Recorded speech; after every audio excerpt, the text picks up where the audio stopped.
Before they leave.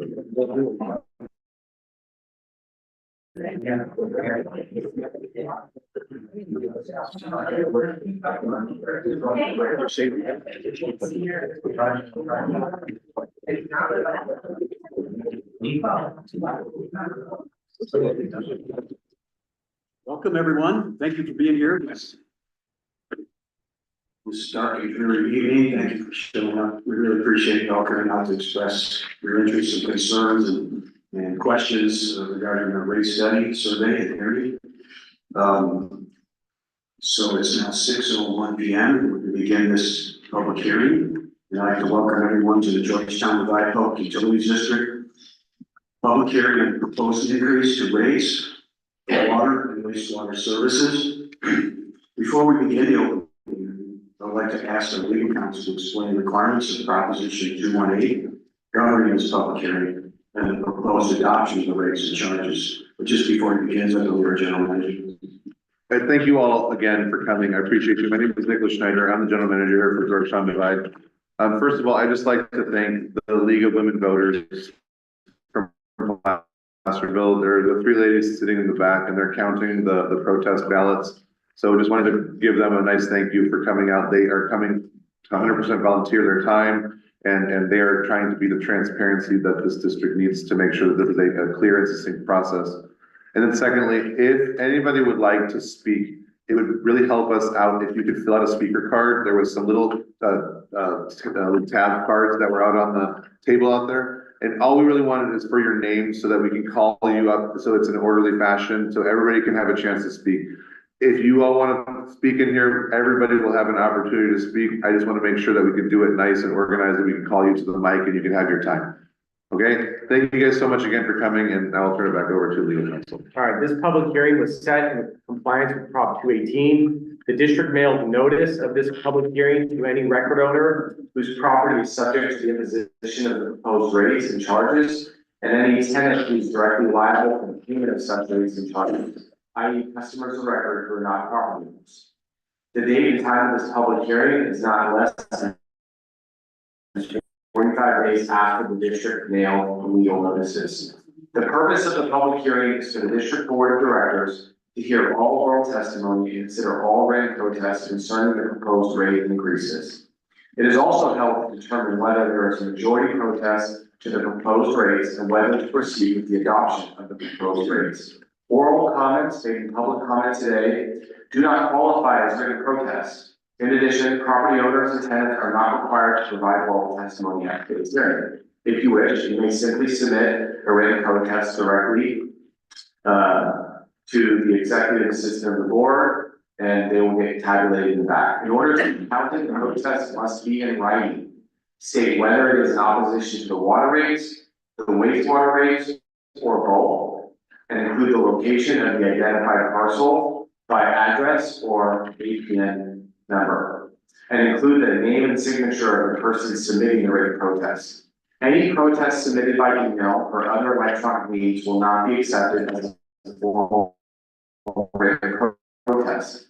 The written protest must be submitted prior to the close of the public hearing tonight. The director president will open the public hearing and then he will close it. No more written, formal written protest will be accepted after he closes the public hearing.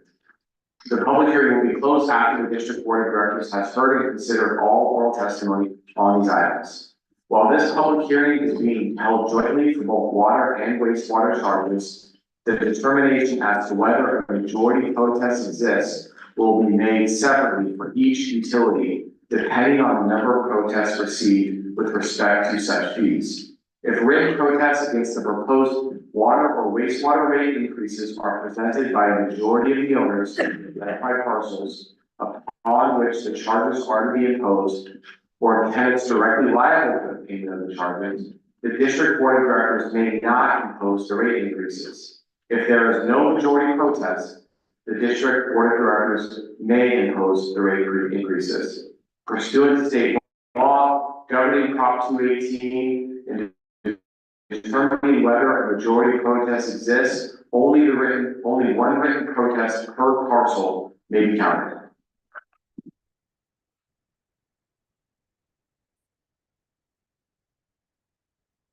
Thank you. The public hearing will be conducted in the following manner. The district board of directors will receive a presentation explaining the proposed rate increase. After the presentation, the district board of directors will open the public hearing for any person wishing to speak on this subject. After all oral testimony has been heard, the district board of directors will close the public hearing and, if needed, have a short recess to determine if the majority protest of the proposed rate increases for water and or wastewater has been received. Only those written protests submitted prior to the close of the public hearing will be counted. If you wish to speak on this item, please first fill out a speaker's slip with your name and address or affiliation provided to the administrative assistant of the board.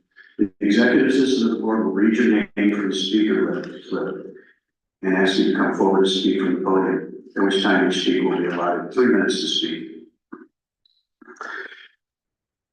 To facilitate this discussion, questions from the speakers will be acknowledged after the close of the public hearing.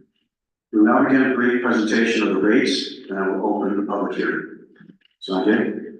So if you need to change, if you're going to you need to change slides to say change slides. Yeah. So I'm gonna do it right over here. Okay.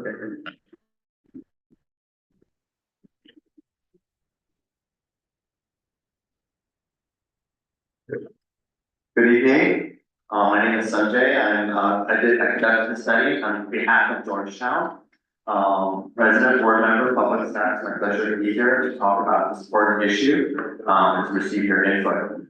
Today we're talking about water and wastewater service. One of the challenges with managing the water and wastewater service is that there's a lot of infrastructure that's needed to make sure that that service is readily available 24/7, 7 days for us. And that infrastructure, Georgetown is an older community, it's one of the oldest communities in California, and that infrastructure is old. And it's getting to the point where it needs to be replaced. In the past, there had been other sources of revenues that came in to fund those. The government has provided it, developers have developed it, but now it's time where those assets are old. The metaphor I like to use is always the car metaphor, that we have a 30-year-old car, brakes are very smushy, the engine is leaking oil, and the tires are bald. So this is a challenge. This challenge that we're facing in this community, unfortunately, is something that we're seeing throughout California. In that these assets are aging and they need to be replaced. So, unfortunately, I'm very bad news, in the sense that this is a challenge that we're all facing here in California. So we're going to go through the study and talk about how we determine these rates, how to make sure that this is a rate, not a tax. One of the things that is important whenever we do this is the fee for service. So all the revenues, all the payment that you go to the utility. Utilities is not a shareholder, it doesn't go out to anyone else, it stays into the investment of this community. So actually you're paying to reinvest in your service, making sure that the service is available for you 24/7, 7 days a week. And in order to do that, by having fees. This is not a tax, the tax is a form of distribution, where certain people pay more than others, and voters, you approve those taxes. This is a fee for service to make sure that we have that service available to us.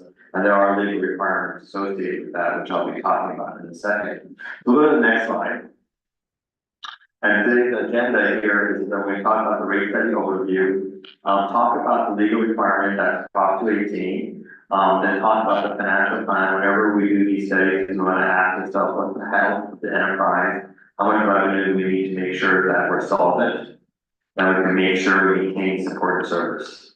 And then we look at the rates, and then make sure they're proportional for treated and raw water. We do the same exercise for wastewater and look at their rates. We go to the next slide, please. So rate study process, how do you do these studies and what's the sort of the standard approach to do this? The first thing we want to do is we want to ask, and we started the study actually some time ago. We studied, if I have the actual date, April 17th is when we started the study. Where we asked ourselves, what do we want to achieve? What are the goals and policies of the study? What are the things that we need to make sure we address? Then we develop a financial model. We ask ourselves, what are the future expenditures we anticipate that the system will have? What are the capital needs? If there's, sometimes I use jargon terminology, so if I do that, hopefully somebody point that out to me and I'll make sure I say the right word, but explain what I'm talking about. And unfortunately, areas that have their jargon, I sometimes live in there, so I'll try my best not to use jargon terminology. But we have some capital improvement plans. Those are investments in the infrastructure to make sure that water and wastewater service is readily available. We have different costs associated with like electricity. We take that all into account and we ask ourselves, how are we going to make sure we maintain the system, how much revenue we want? The next is what we call cost of service, that's that proportionality, where we ask ourselves, well, how much of the revenue should we collect on the fixed charges, on commodity charges, how should we allocate that cost? We go into rate design, a little actual rates, and we go to the documentation. We have developed a report that shows the math and logic. It is tedious, it is lengthy, but that's sort of the legal requirement. We need to show that this is not a tax, it's a fee for service. The report is available on the district website, where you can see all the math. We take great pride in making sure there's no hidden steps. You can actually follow the math and see how everything is derived. I don't want to be accused of hiding anything. This is not a job. We don't hide anything. We want to be as transparent as possible. Next slide talks about the meetings that we've had. We've had a lot of extensive meetings in your community. As I mentioned, it started on April 17th with the workshop, with the kickoff meeting. On May 2nd, I had a board meeting with staff, with the board, excuse me, going over the study objectives, introduction of the study and what the goals were. We then on July 10th went over a financial plan with the board. All of these meetings, all the board meetings are on the Zoom channel and they're on the website of the district, so you can look at them if you like. On July 10th, we had a board meeting. At that meeting, we were actually proposing higher rate increases than what we are proposing today. We got direction at that meeting to sharpen our pencils, see what we can do to reduce costs. I was happy that we were able to do that. That's what we did on August 13th. We proposed another financial plan and rate study that we moved forward with. Then we went through a series of public outreach, August 14th and 15th. One of those meetings was here actually, I believe on August 15th, where we presented the results. We got community feedback. We then developed a report. On September 24th, we had a specific meeting for the ALT town hall, where we talked about the wastewater situation there and the challenges that community is facing. October 3rd is when the board received the report, and that was received and that was available online. And then today, December 12th, our public hearing. So next slide, I want to talk briefly about Prop 218. Prop 218 was a voter initiative that us voted for and approved. And through a series of court cases, the judges and the court had ruled different rulings associated with water and wastewater service. First major ruling was that water and wastewater service is property related. It's a fee for service. And then there's a proportionality that needs to be done through other court cases. And through these court cases, we've got somewhat more clarity in the sense of what we need to do. And one of those is the documentation of proportionality that we did. The key thing here is that our hands are a bit tied in the sense that we can't use rates to subsidize another customer class even though they're social economic reasons to do so. So let me give you an example, is that we can have rates to subsidize, for instance, low income people. Now, the district does receive other sources of revenue, specifically property tax and other sources of revenues that they can use for a lifeline program, which is what we are recommending that we do. But we can use rates to subsidize other customers. And that's the challenge with Prop 218, though, even though there might be logic and rationality why we want certain customers to have access to water, maybe even a general benefit for the public. But with Prop 218, that we can't deal with that. That does not allow it. Next slide, please. So the challenge is that without any increase in rates and revenues, the district won't meet its operating expense.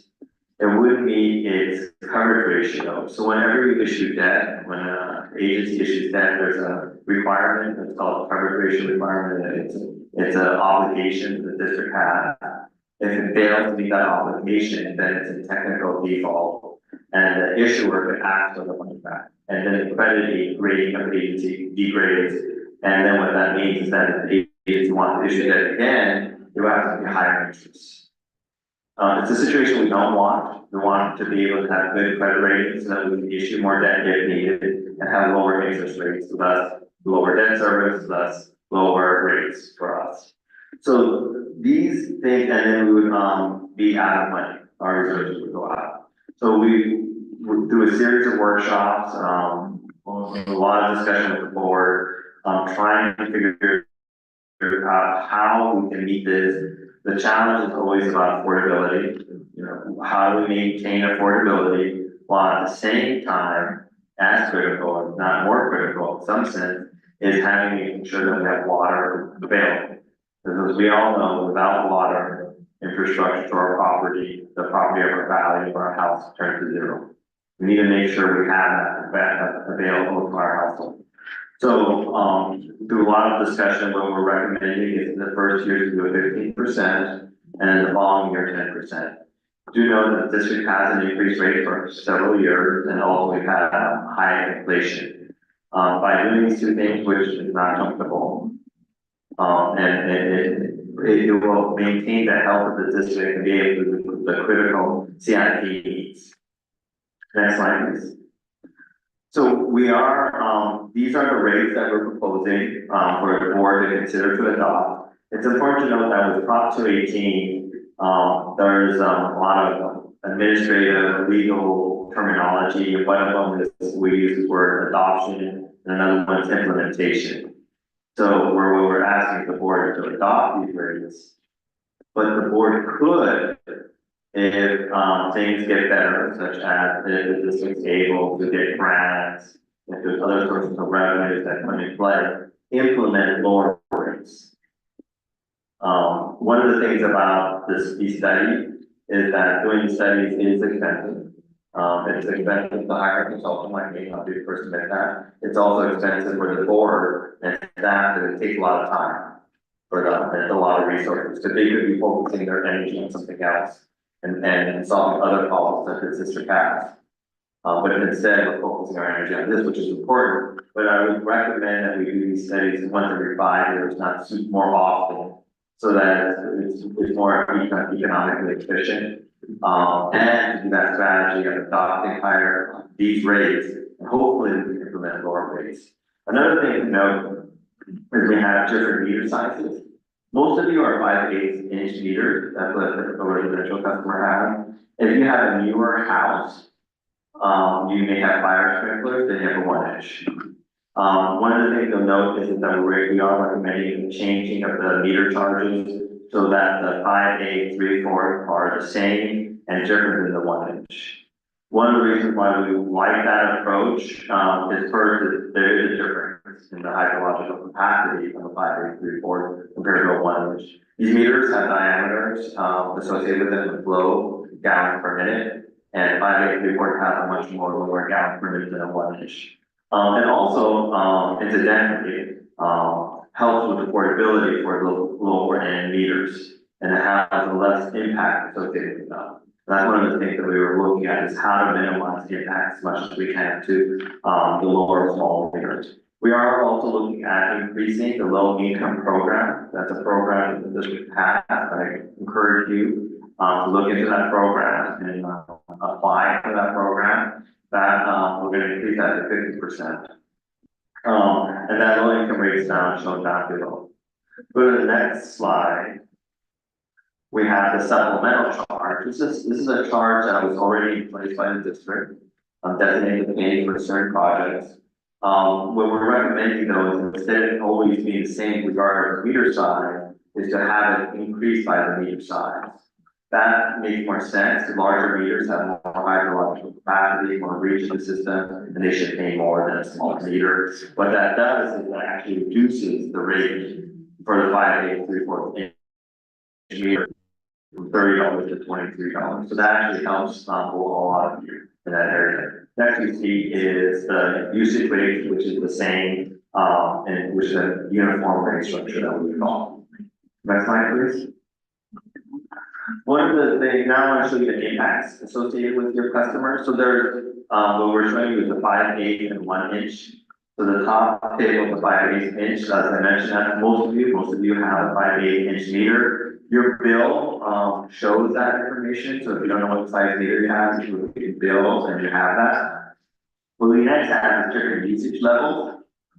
And usage levels vary month by month. So most likely right now, most of you are not irrigating, using water outside, right? All the water is inside the line. So your usage would be on the lower side.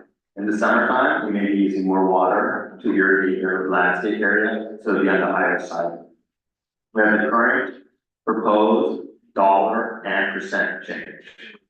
As you'll note that I mentioned earlier that we're doing a 15% increase, but none of these are 15%. So what's happening here is that the 5.834, they're seeing a less of an increase than the majority of customers. If you look at a 1 inch meter, you do see that they have a bit more of an, they do have a bit more of an increase. And that makes more sense because they have more hydrological capacity, they have a larger meter, they're serving a larger house, and they have more needs on the system. And you can see the dollar change and percent change there.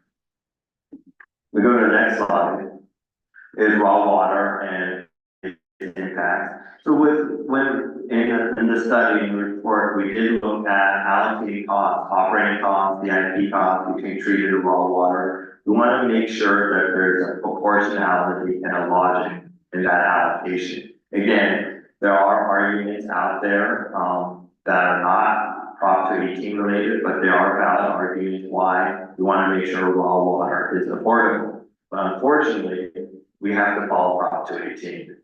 Prop 218 dictates certain ways of allocating costs, proportionality. We can't just arbitrarily or because of social economic reasons want to have raw water cheaper for our community. We have to follow that, or else we would be doing a tax. We would be taxing treated water customers to raw water customers. And that would be a violation of Prop 218, and we would have to have the voters approve that in order to be able to do that. So these are the rates here. There is an increase. It's a bit more on the raw water side than on the treated side. One of the other things that you'll note is that there are some outside customers, not many of them, there's a few of you outside customers, and those outside customers are not paying any property tax. There's, I believe, 8 of them. So if you don't pay any property tax, you shouldn't benefit from the property tax that the district's generating. So we've taken those out of the system, so they see a much more significant increase in this study, in this update. But what we're showing you is the impacts for inside and outside, and you can see the dollar and percent change on the bottom table. So now we go to the next slide, and now we've talked about water. Now we're talking about wastewater. So we've done the same steps with wastewater in the sense that we've looked at the financial health of wastewater. Unfortunately, wastewater is much more dire. And the challenge there is that there was a subsidy, you can call it, or a reduction in the rates because the fund was healthy. I didn't do that study, it was done a few years ago, and there was a rebate provided. The rebate, there's discussion about whether it was extended too long, whether it was extended the right amount.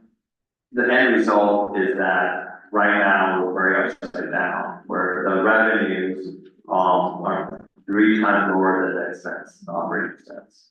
So a significant increase in need just to make sure to maintain that operating cost, we just pay for the cost of providing that service. All kinds of unique, wastewater treatment requirement, it's a very unique situation. I work for 150 different utilities in California. So that's, all kinds of different systems. This one's very unique and very unusual. And because of the requirements of that development and the septic tank and all of that, there's a system that's needed, and now, we need to increase those. And unfortunately, it is a 90% in the first year, and then followed by 5% each year. And that's just to make sure we meet the operating cost of that system. The next slide, shows the rates associated with it, we have the current rates. Also has many different types of customers, they have developed, undeveloped. If you're not involved, then you don't need to worry about this. If you are, then you know about the non-CDS and CDS developed and undeveloped.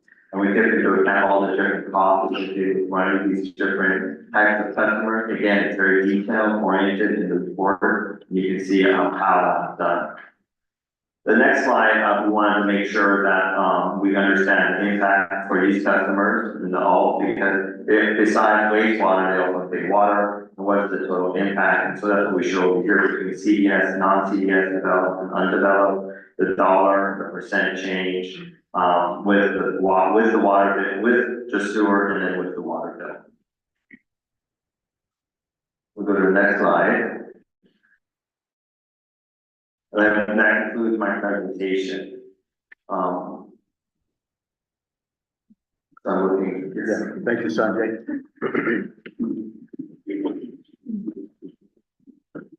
So now, for completing of the presentation, we'll open the public hearing. 6:27 p.m. We'll now hear from anyone who wishes to speak, and have a list here of 8 so far. It's not limited to, but this will keep it more organized to begin with. First person, Mr. Mark Scott. Speak this mic and speak to you guys, or? Yes, please. Okay, yeah, 3 minutes, sir. Thank you. okay, Mark Scott, I got a 5/8 meter and, have a couple ag services. Anyway, I was just taking my bill and extrapolating it out. We have the average use, and it says on yours, it's about 9.5%.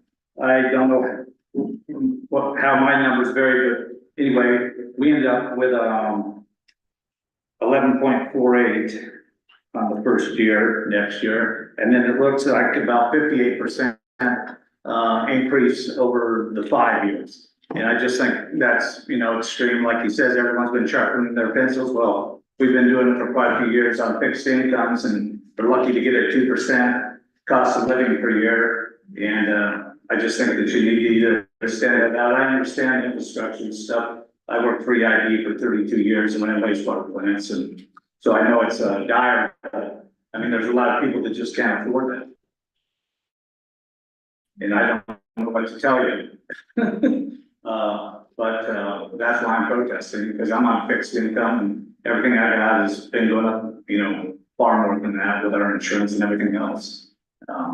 So I just, I'd like to find out how you got those numbers, because for an average user, I get the 11.48, which is a higher rate for the 1 inch or the, so I don't know where the difference is there, but anyway, appreciate it, but just wanted to,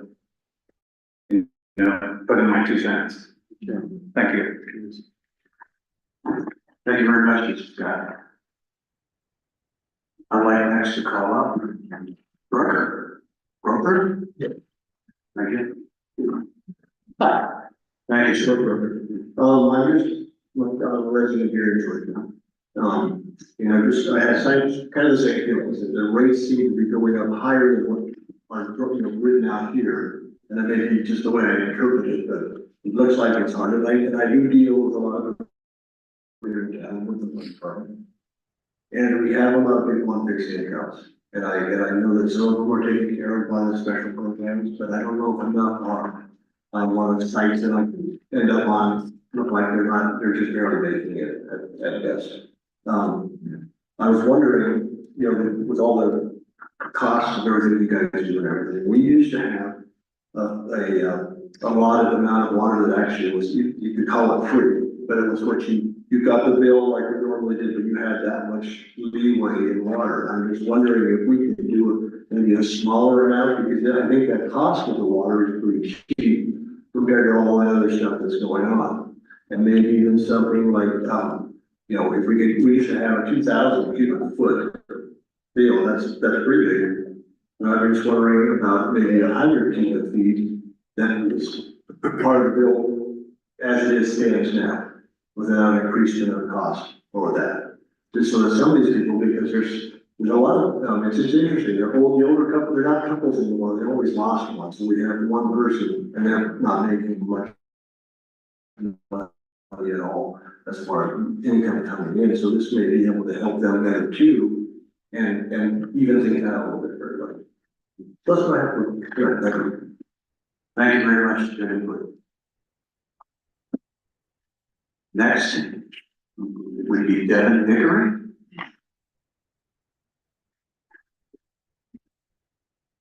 First off, let me start by saying I'm disgusted and impressed that the water district thinks they deserve an increase in funding from taxpayers that divide. When many of us are struggling just to pay the bills we already have. As you may know, a water divide residents are elderly, fixed income, and any increase in fees are detrimental to our livelihood. As a resident of Greenwood since 2019, I've watched as our bills have crept up to heights that are quickly becoming out of our budget. The housing insurance has gone up almost double, cars increased $10 paid here, and PG&E we pay has doubled, leaving us with next to nothing. Many of our residents are feeling the pain I feel, are barely getting by. I can no longer go out to eat anymore. I can't buy coffee at the local coffee shop. I can't even afford groceries anymore. I'm forced to go to a food closet for my food. All I'm doing is working. Paying bills with no light at the end of the tunnel, no savings, no hope. Now the district wants to be able to keep up with inflation and keep their projects going. Why should you get a raise when I do not? Why should you as a government service be free to spend and keep projects up when we can't afford food? And now you want prices out of water as well. This fee would effectively double our water usage bill. We just had a 9-day leak that cost over $900 in water usage, even with the leak consideration.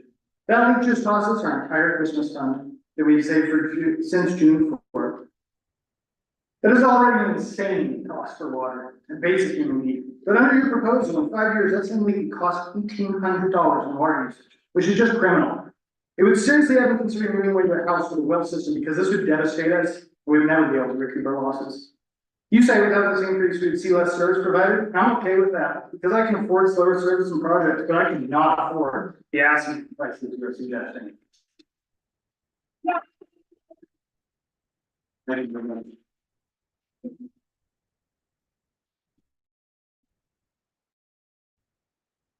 I'd like to speak with now Bruce Davis.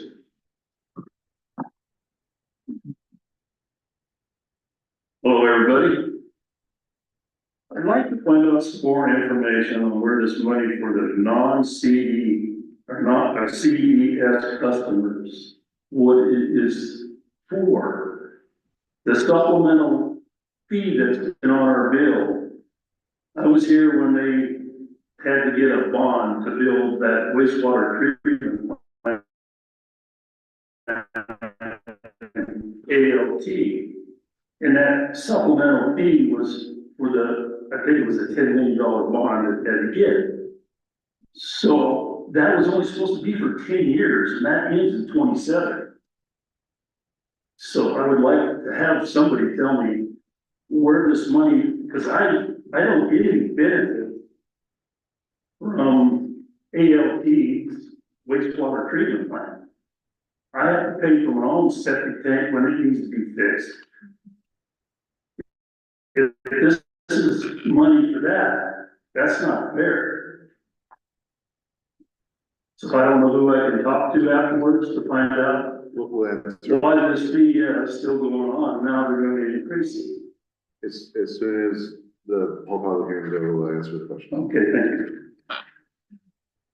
Thank you, Mr. Davis. Ann Wright, please.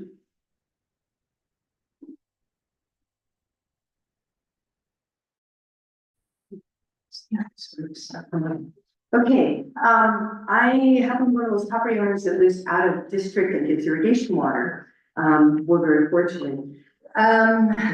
For those that don't know, irrigation water out of district people, we live on the divide. This ditch goes right by our house. Water's right there, just for whatever crazy reason, whenever this ditch was formed, we weren't included. The rate study that you referred to on page 50, there's a diagram, table 3-28, and you put together the raw water costs, and you compare the inside district to the outside district costs. You came up with cost of cost per miners inch per month of the inside district people. They're paying $160.82, or that's your cost, excuse me, that's not the rate, that's your cost. You've got the outside district rate at $263.97, and the difference between the two is property taxes. And there's no other difference between the two numbers, just the property tax difference. So if you subtract one from the other, you end up with the people outside the district should be paying another $103.15 to compensate for the property taxes. And you stated in your findings earlier, you were talking about, you know, the cost of service and all that. Excuse me, in your study, actually further down on page 50, you talk about the property tax that you want to be equitable.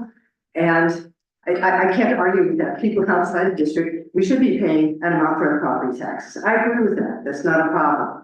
Where I have a problem is when you get to your calculation of how you did that property tax, that when you added in,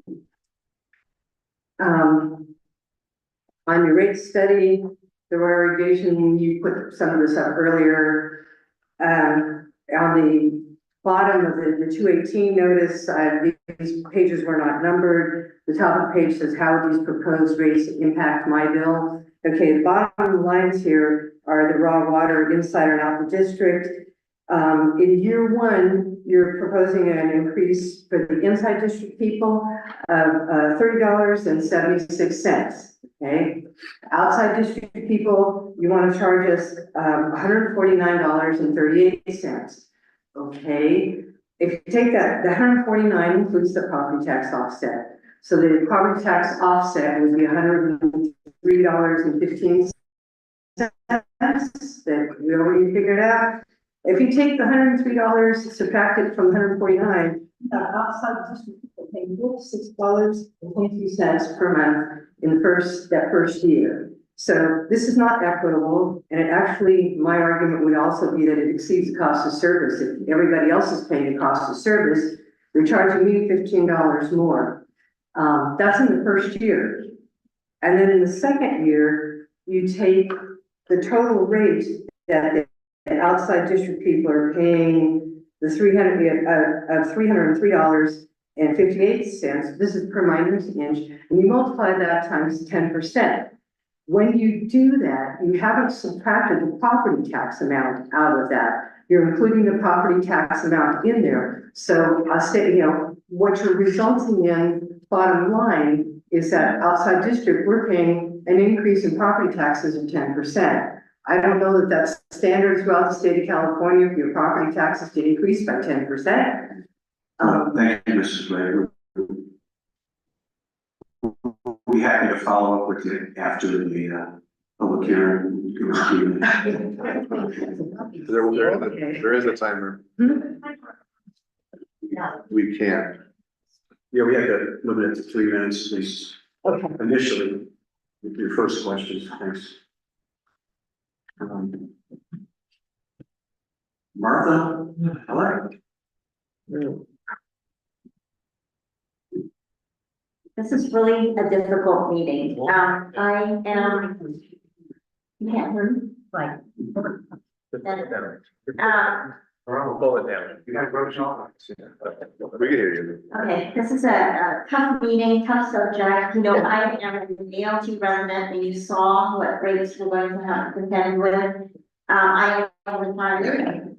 I am a member of the Finance Advisory Committee for GPUD. I do it with no pay, strictly voluntary. And the reason I did that was because I was concerned about it. I wanted to see what the heck are they doing? And, 2 years, and what I can say is that the staff is very competent. They turn over every rock to unearth every grant that's available, and they compete for it. And they've managed to fund a lot of their expenses with grants, which is very helpful for us. When we have our meetings and they're public, and you can attend those, we go line by line and we look at the entire budget, and we trim where we can. If there's excess cash sitting around, we try and invest that at the highest possible rate that we can. There are a lot of regulatory requirements that drive up costs, from vehicles to gasoline to the rates that we pay. All of those expenses that we see, PG&E, they also have to pay it. We don't get a discount. So while I would rather not have my rates go up, and I'm not thrilled about it, I do understand why it's happening. And I encourage all of you, because it is painful for me, and I encourage all of you to go to those meetings. There are openings on the Finance Committee. Sign up. It's one meeting a month. And so you can see what drives all of these costs. From my perspective, they are lean. They are a lean operation. Anyway, that's all I wanted to say. So, thank you. Thank you for your questions, comments, and service to the community. Next up, Joanna Friesen.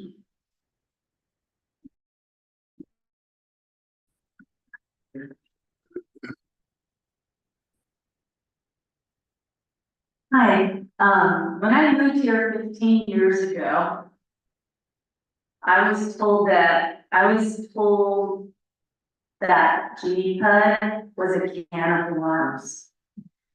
And, you know, fair or not, that assessment, fair or not, personally, I feel that very appreciative for the fact that you all, I don't know if you heard it being called a can of worms ever or not, but you're willing to be involved in this in any way, shape, or form, and I have gratitude for that.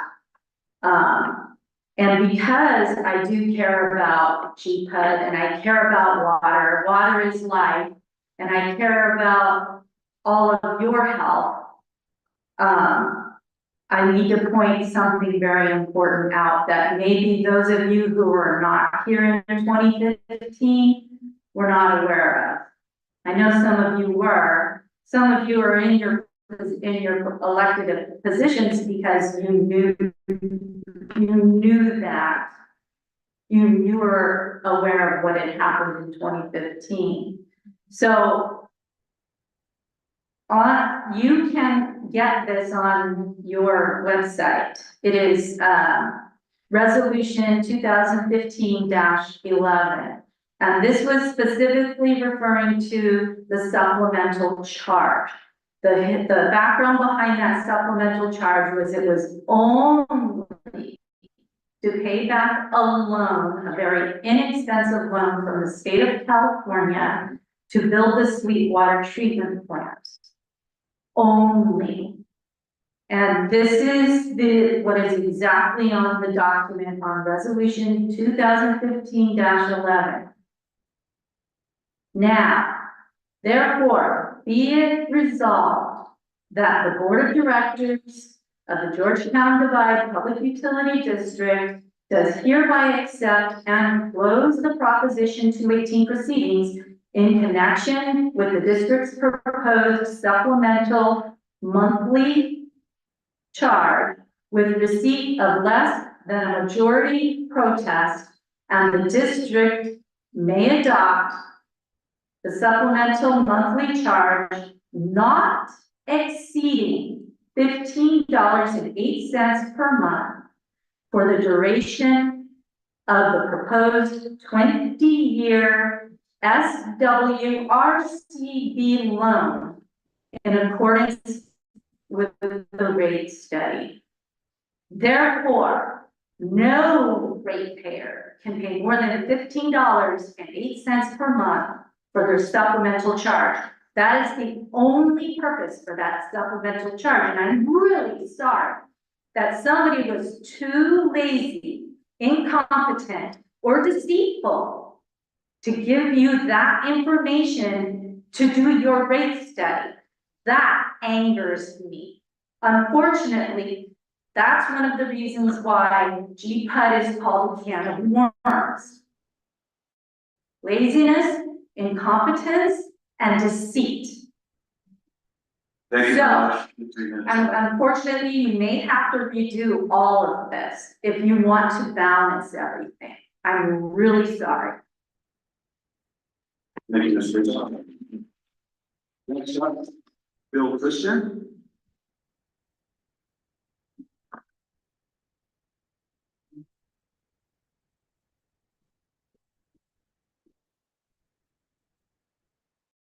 Good evening. I'm gonna be a unicorn here. I'm a resident of ALT. I'm on the septic. I get inspected every year. I get those fees. I understand all that. As far as this rate increase goes for, treated water, in my opinion, it's long overdue. The reason I say that is I crunched the numbers. And by January 1st, 2029, cubic foot of water is going to cost $0.0458 a dollar. If you do the math on that, I'm sure everyone here knows how much a gallon of gas costs, how much gallon of milk costs. That water you're drinking right there out there, those bottles, that costs more than what we get. Then $0.0458. That comes out to 0.6 of a penny per gallon. If you want to do the math on that, I get 167 gallons for a dollar. Now, I understand the rate increases. I'm working right now, but I'm looking at retirement, that's scaring me like big. But the bottom line is, if GPUD goes under, if it gets taken over, it's the state that's gonna take it, and the state's not gonna hold on to it. It's gonna go to private equity. It's happening across the United States right now. These rate increases, they hurt. But damn it, 167 gallons for a buck. That's affordable. So I'm voting for it. Thank you, Mr. Christian. Last on the slip list. Second to last on the slip list. No, there's some more. Okay, third to last. Last is the best.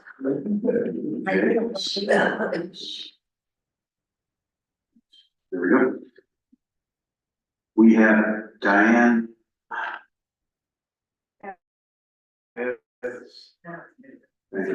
It's not Venus, it's Venice. Yeah.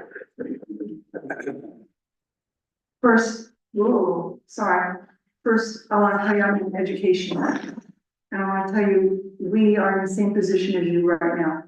We're looking for grants, we're looking for everything we can just to continue to have high education on the divide. I know you've got it tough. I appreciate that. I think the problem is we're all being afflicted by fire insurance, property tax going up. Every time we turn around, we are being, heavens, even my trash service has gone up repetitively. I realize that you have not gone up repetitively, that you've held out for a long time, and perhaps that was the problem. I know that we needed cost of increase. I know that I'm affected by that cost of increase. I know because I have inflation. We are a generation-owned piece of property. We have agriculture. We have animals. We have everything you have. We have 3 generations living on our property. Well, actually, 4 I could go. And guess what? 3 of them live in my home. because they can't afford to live in California on their own. We are being affected just like you. My concern is, how do I keep my family business going on my property that's been there for years, over 50 years? I can't afford your cost for ad water in 2029.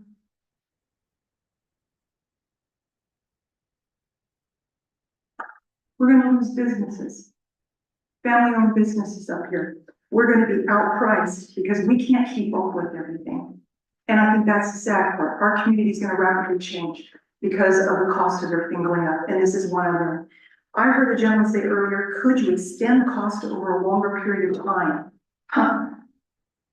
I am 68 years old, still working full-time as a teacher. Do you know why? I can't afford a retirement. Somewhere, I'd like to be able to retire, and I don't know if I can do it here. And I'd like to stay. Think about what's happening to our community, what's happening to you, please. Thank you very much.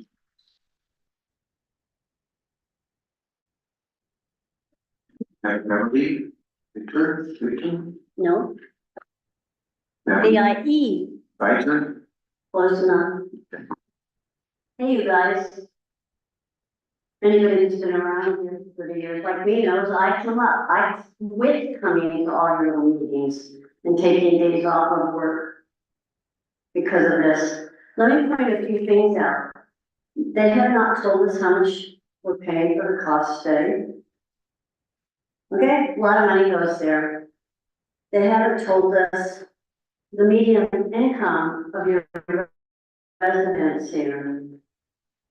I think most of us on fixed income or working as a teacher are making well under $100,000 a year, well under.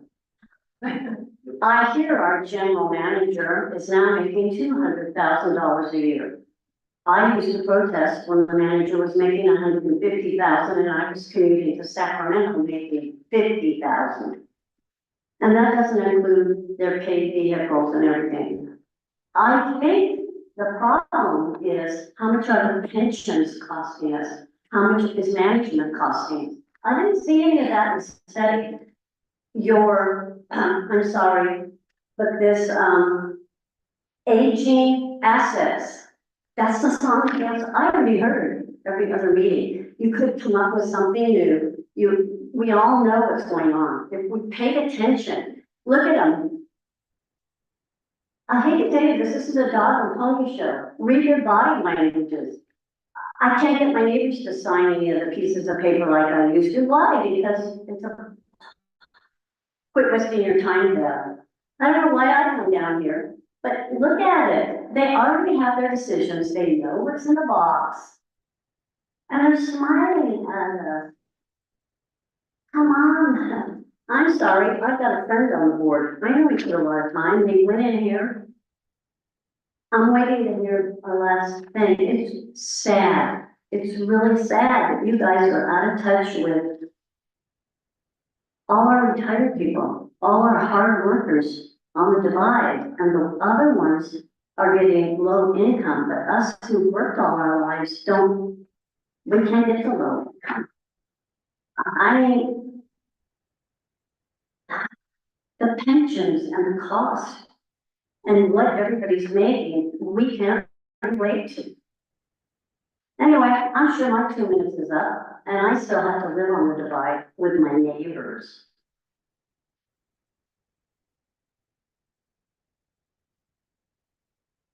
will you come in? I've already spoken to them for 7 years. I'm gonna turn around and speak to the audience. I want to. In 7 years. What? Public comment under the Brown Act has to be. Whatever. 9 million in the bank. They had 9 million in the bank 7 years ago. They are not going under. The district increased the salary and benefits by comparing the salaries with large water districts like EID and Placer Water. Those districts have 10 times the employees and customers. we're paying $4 million out of a $6.2 million budget in salary and benefits. $43 million in appropriations and grants, luckily by the general manager helping, are coming into the district. They just announced 27 million have been approved. And then listen to what Mike Thornborough is gonna talk about, because he believes in a lower rate increase. Thank you. Yay. Are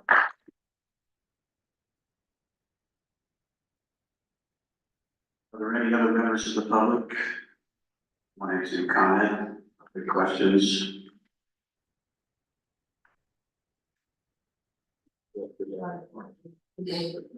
Mr. Dowd? Stephen Dow. We got you guys in, what, 5, 6, 7 years ago? For one reason. The ratepayers being on our side. Right. Dig down deep in your heart. And get back on our side again and make it right by us, the ratepayers. Thank you. Yay.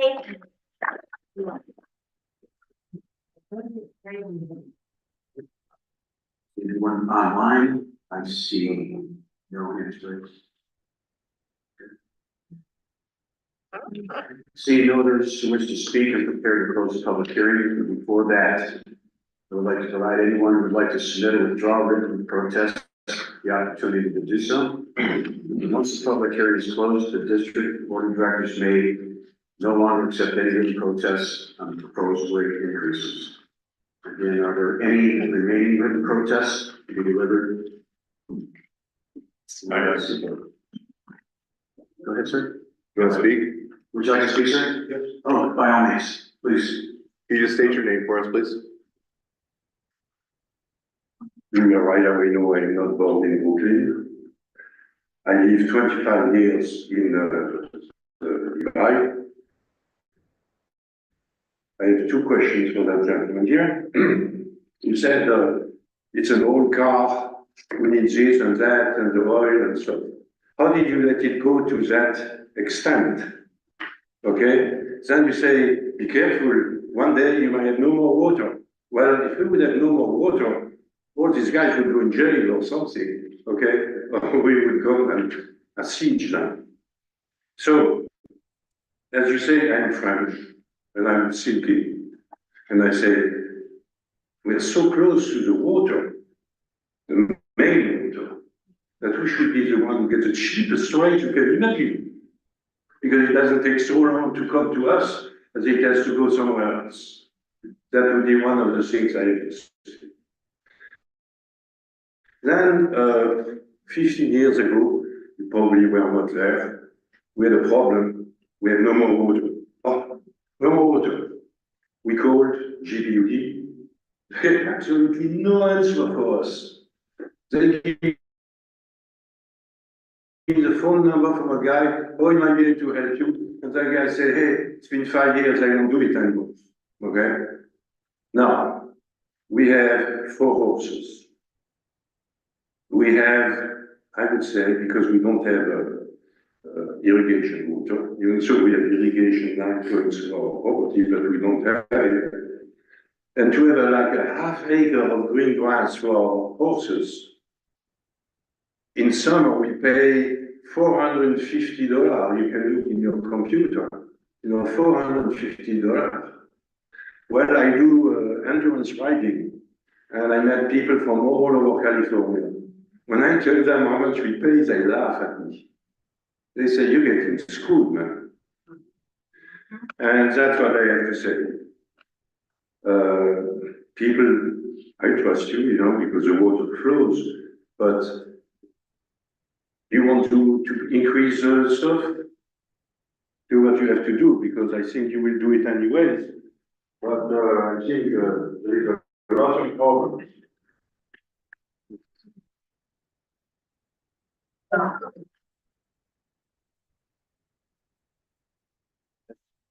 This time, the public hearing is now closed. I'd like to open it to the general manager.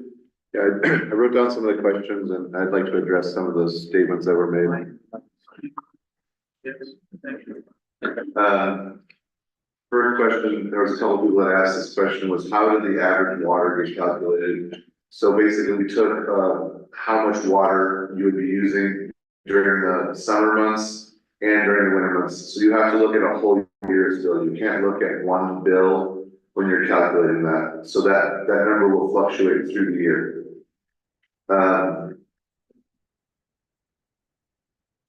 The second question was, there used to be a 2,000 cubic foot allocation of water.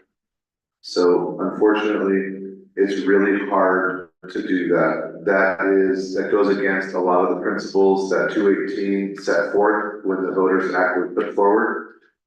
Basically, that has the opportunity to give a subsidy to people. If you have somebody who says, say has a vacation home here, I understand all you live here 100% of the time. But if you have a homeowner who does not live here 100% of the time, and if at any time they're not using their 2,000 acre foot allocation, they are now paying a portion of your 2,000 cubic foot allocation, excuse me, using on language there. So that is a subsidy that we have to remove per a legal clause that we have. We are not allowed to do that anymore, even down to 100 cubic foot. There was a gentleman who got up and he said that he'd be okay with less services and slower response. Unfortunately, there is no slower response to the water system. If the water system is broken, it has to be fixed. There really isn't a way to slow down getting to your home to fix something. I'll tell you right now, we're working on an emergency fix right now. And our guys have been working basically for 48 hours straight to try to make sure that anybody who lives on this side of the community will continue to have water. If those guys are not working there and they're working slower or providing less services, then people's faucets don't turn on for multiple days, and we cannot have that as a community. The next, there's two people I wanted to just make sure I discuss this, Mr. Davis, and Ms. Friesian, if I'm pronouncing that correctly. You guys asked about the supplemental fee. I'd like to first clear up, the CDS has nothing to do with the supplemental fee. That is completely different. If you can just nod your head this way or this way, do you live in ALT? No, I do not. Okay, you do not pay any of the CDS, anything that has to do with CDS, you do not pay that. What the supplemental fee does is it pays the loan, the 20-year loan, as Ms. Friesian did state, off. And what we're doing is we got a loan to build a water treatment plant. So it's really careful to not, it's not a wastewater treatment plant. It does deliver drinking water to the customers of Cool, of Pilot Hill, and this general area here. And then I'm gonna address your question, Ms. Friesian, about the original supplemental fee. So most people will actually be paying less than the $15 a month. Most of that will be reduced by $7 every 2 months. So you pay $15 a month, which equals about $30 and some change for every 2 months. We are now reducing that to $23 and some change for 92% of the customers. Because of what you stated in that resolution, it was a Prop 218 hearing. So those Prop 218 hearings come up every approximately 5 years, and we're able to change those rates every 5 years. So just because that resolution says what it says, the law allows us to reanalyze all the pieces, and then we can give you guys different rates. We're actually sticking those rates to larger customers, and we're making it easier on the smaller customers. So we're actually reducing the amount that your bill will go up by doing it that way. So we are trying to help everyone. But I'm a small customer and I don't know why it states on my bill that I have a 1-inch meter. So my cost is going up when I can never be served in Garden Valley by the treatment plant that serves Pool and Pilot Hill. I will never be served by it, and yet I'm going to have to pay more of the supplemental charge, and it says in the resolution for 20 years. Not only that, it was stated that after 10 years, they might reduce that charge to 13 and some. To be respectful, I'm allowing you to speak. Everybody, This is not. everybody, it could go down, but not up, and we were promised that. when we voted on Prop 218, that it would never go up, and that is what is stated in the resolution. And My This is, this is This is really inappropriate. And that's going to cost all of us more. Right. Somebody, I guarantee somebody will sue over this. The process of a 218 can be redone every time the 218 comes up. So that is what this process is to reanalyze those fees and reallocate those fees. I'll give an example. In 2017, there was a rate study done, a Prop 218 hearing done, and the one we're doing today is different for the water rates. All those different pieces of the puzzle were put into this calculation that you see today, and that is what we have for this. The supplemental fee is allowed to be readjusted. There was a question on the outside district raw water costs. This is definitely something that is very difficult, and I understand the legacy that is with this customer. We calculated the costs based on how those costs were going to be allocated. We actually were able to reduce those costs from our original calculations based on the amount of hydroelectric power that we generate in the district. If Sanjay wants to address that, I'm not sure if you can address that question or not, about why the property tax makes it slightly different. But it's a very complicated math equation. There's a lot of background math that goes into how the rates are actually calculated based on the percentages. I can explain the math if you want. So, if we look at page 50 or, table 3-20 as mentioned, what we see is that the property tax allocated to raw water customers is $249,000. We have 483.5 minor inches, the inside customers and 7.5 minor inches. If you add those two together, 478.5 and 7.5 together, you get basically 491 minor inches of total in the surface area. And that determines basically, and then also you have to take into account that raw water customers are only given raw water 5 months out of the year. You have to take that into account. We allocate the property tax those numbers, and so that's why it's basically the $50 and some change for a half inch or $100 for 1 inch. And that's the property tax that's generated, that's given to inside customers to offset that rate. That's why it's basically $100 difference between inside and outside customers. Can I clarify my question there? So I understand what you're saying, but then every year when you're calculating. We've closed the public hearing under the Brown Act. We can't allow multiple levels of public comment. I'm not trying to it's not personal, just we have to follow the rules in the state for these public meetings. Thank you.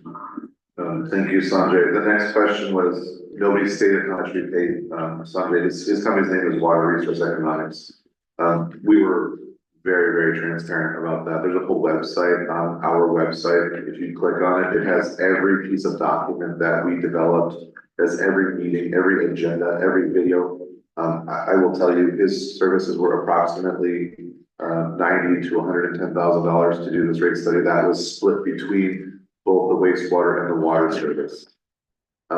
So all of the information, all of the background, all of the submittals for the RFP are on that website. It is very succinct. And you all received a 218 notice. I know some of you guys had it in your hands. That website is actually listed on your document about 3 different times.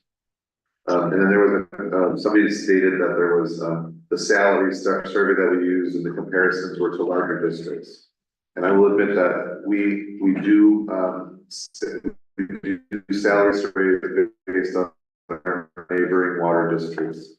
The reason we have to utilize their numbers is because if a employee were to look for an additional job somewhere else, he's going to go to the most neighboring water district. I will give you this information though. Our salaries are not anywhere near what those districts are. the board of directors at the district made a decision that was going to place all of our employees less than 10% to the median. And most of the districts that are our neighboring districts are over the median. So our employees make less than those employees at those other districts. We utilize their salaries to compare so that we can understand where we would like to place ourselves. And this district is definitely not in the top end of the salaries. The salaries that we have here are between 10 and 20% below the median. So we are very competitive. However, we are definitely not one of the higher paid districts. Then there was a gentleman, and I'll just call you out as the French gentleman because I'm sorry, I could not get your name.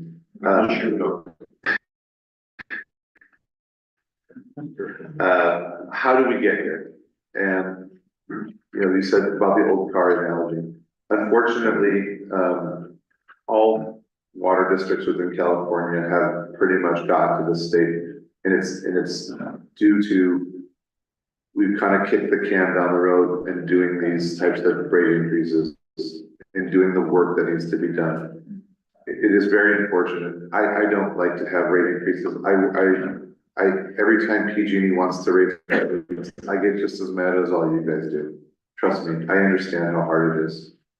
I am very understanding that everybody's costs are going up and that this is just another one to add to the list. If we all want to have a strong community and we all want to have the faucet turn on and the tap turn on and the toilets flush when we want them to flush, this is just a necessity of that. And we are going to do everything that we can do as a district to make that the lowest cost. I will address one of the comments about grants. I have done everything that I possibly can do to bring in funding to this district. Before I got here, there was about $500,000 in the last 10 years in grants that this district had received. In my first 2 years here, we've received over $2.86 million of actual funds. I just received word that the House of Representatives signed and passed a $20.5 million appropriation to do projects here on the Divide. There is an additional $7 million that is going to be utilized to build a hydroelectric generator that will both be utilized to offset costs and to help you all here lower your electric bill. I also have approximately a $9 million project that my operations manager, Adam, has been working on to pipeline the upper canal after the fire. And it will reduce the erosion, it will reduce the cost, and it will increase efficiency on the system. So we will lose less water and we'll have more water supply for future generations. We additionally are receiving or hoping to receive an HMGP or a hazard mitigation grant, also related to the mosquito fire for the amount of $4 million. That is some additional pipeline work that we have. It was very correct. There's approximately $43 million in grant money that we are bringing in. And this will help lower these rates, not lower the rates, reduce the rate increases. I'm going to let the board of directors talk in a moment about that, but there is some additional revenue sources that we see that we can utilize to help lessen the need for the full rate increase that we have proposed here today. The 15% and the 10% for the next 4 years is what the rate study has stated we need. There are a lot of pieces to the puzzle that I'm going to let them address moving forward. I would like everyone to look and to see whether or not they can apply for our low income rate assistance program. I know some of you will not qualify, but the low income rate assistance program, we are increasing from 25% of your base rate to 50% of your base rate for 5/8, 3/4, and 1-inch meters. So that will help offset some of those costs. In fact, there are some residents that will have a lower bill by applying for the low income rate assistance program. I understand some of you have retired and you're on fixed incomes. Come and talk to us. Let us help you with the calculation to see if you qualify and we can work with you. This is definitely something that the board has wanted to put in and will be utilized to help offset those high rates. And I wanna make sure I say this, somebody made a comment that you may have wasted your time coming here. I can assure you, no one has wasted their time coming to this room and sitting here today. I know the 5 members of this board, and I know the staff that works with me. They are listening to you. We are all hearing everything that you're saying, and we are all in the same boats that you are sitting in right now, not wanting to have these rates go. We would not be doing this if it absolutely was required for us to be here. You saw the numbers. The district is at risk of not being able to provide a service to you all and making sure that the water flows to your homes. So I thank you for your time. If there's any other questions that come from the board, I'd be happy to address it, but I think I'd like to turn it back over to the president at this time.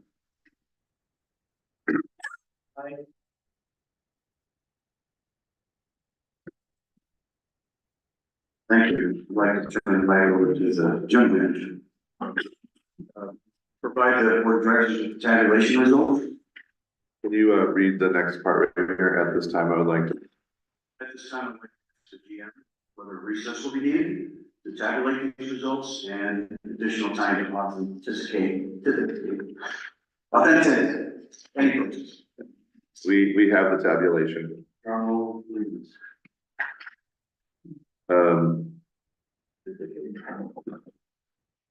Prior to the close of the public hearing,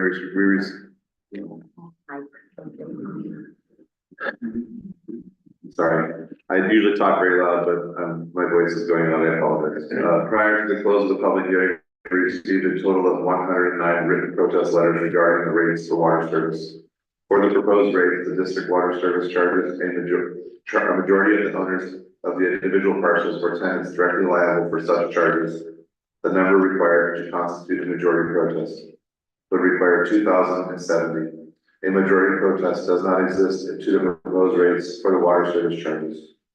Prior to the closing of the public hearing, we received a total of 50 written protest letters regarding the rates for the wastewater service charges. For the proposed rates for the district wastewater service charges, a majority of the owners of the identified parcels or tenants directly liable for such charges, the number required to constitute a majority within the ALT zone would equal 543. A majority protest does not exist to the proposed rates for the wastewater service charges. Mr. President. Thank you. The general manager of the board has advised us that based on the number of written requests submitted prior to the close of the public hearing, the majority protest does not exist for the adoption of the proposed rates for the water and wastewater service charges. The district board of directors may now proceed to consider the following proposed resolutions.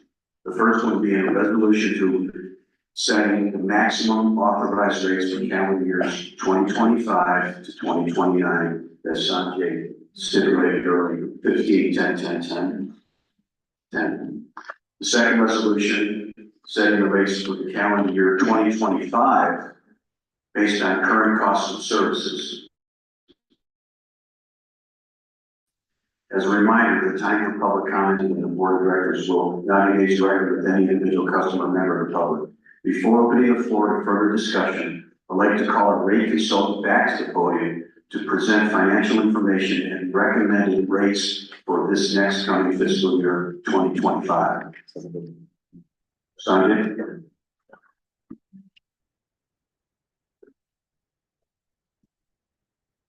President, board, staff, so we have a secondary presentation, let's wait for that to get up for a start.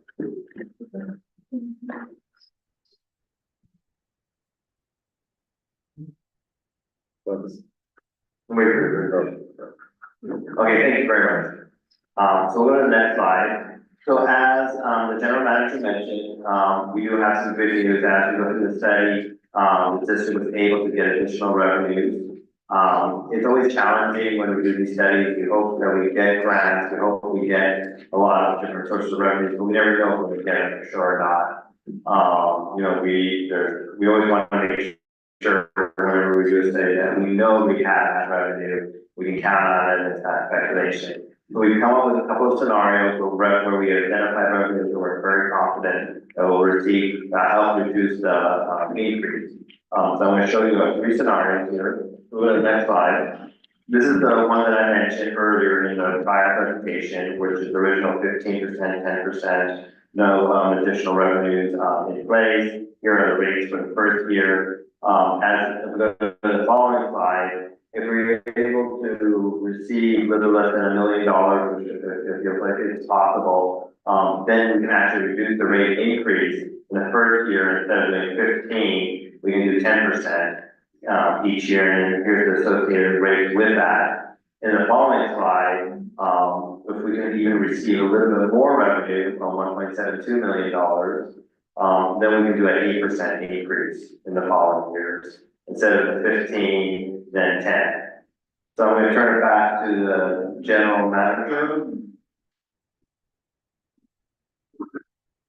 Yeah, I think that this shows that we can obviously go a little bit less than the 15%. What we're gonna consider first is a resolution that sets a maximum cap rate, and then we're gonna actually set the rates of what we would go forward. So I'm gonna turn it over to the president next time. Thank you.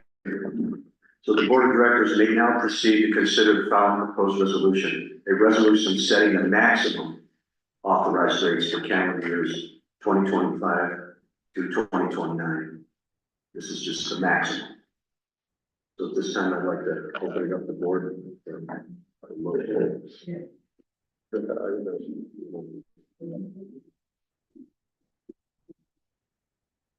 I just want to make some comments before the board resolution and we slow down this kind of resolution. So we live here, we have the same rates and all of us on the board from what happened in the last rate study.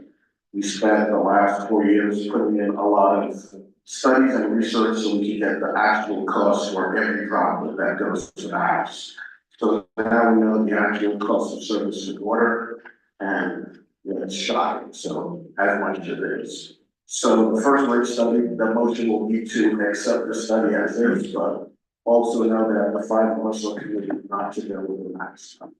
The reason Excuse why. me, Director Saunders, Mhm. the first resolution, to be Yes. clear, is to adopt the maximum rate for Yes, 5 years. that's- I thought you said accept the study, it's just to adopt the maximum rate. Well, for the, about the maximum. Yes, yes. So, adopting the maximum rate with this study just shows this is the maximum we can go to. But then after that, we will go with the proposed rates. The reason why the maximum is set as it is we've been getting grants and we're working on the water transfers and hydro and other revenues to the district. Unfortunately, they can't be put in until they're realized, so we can't say this is coming and put it in because it's not a guarantee. But so in the actual determination of the rates, what we put as the maximum, may not include that, but what we give as the proposed rates will be based on what we think we can bring into the district, so. Whatever we do for the maximum, I'm pretty sure that, and at least in my understanding, the proposed rates are gonna be much lower than the maximum overall. That's what I have to say.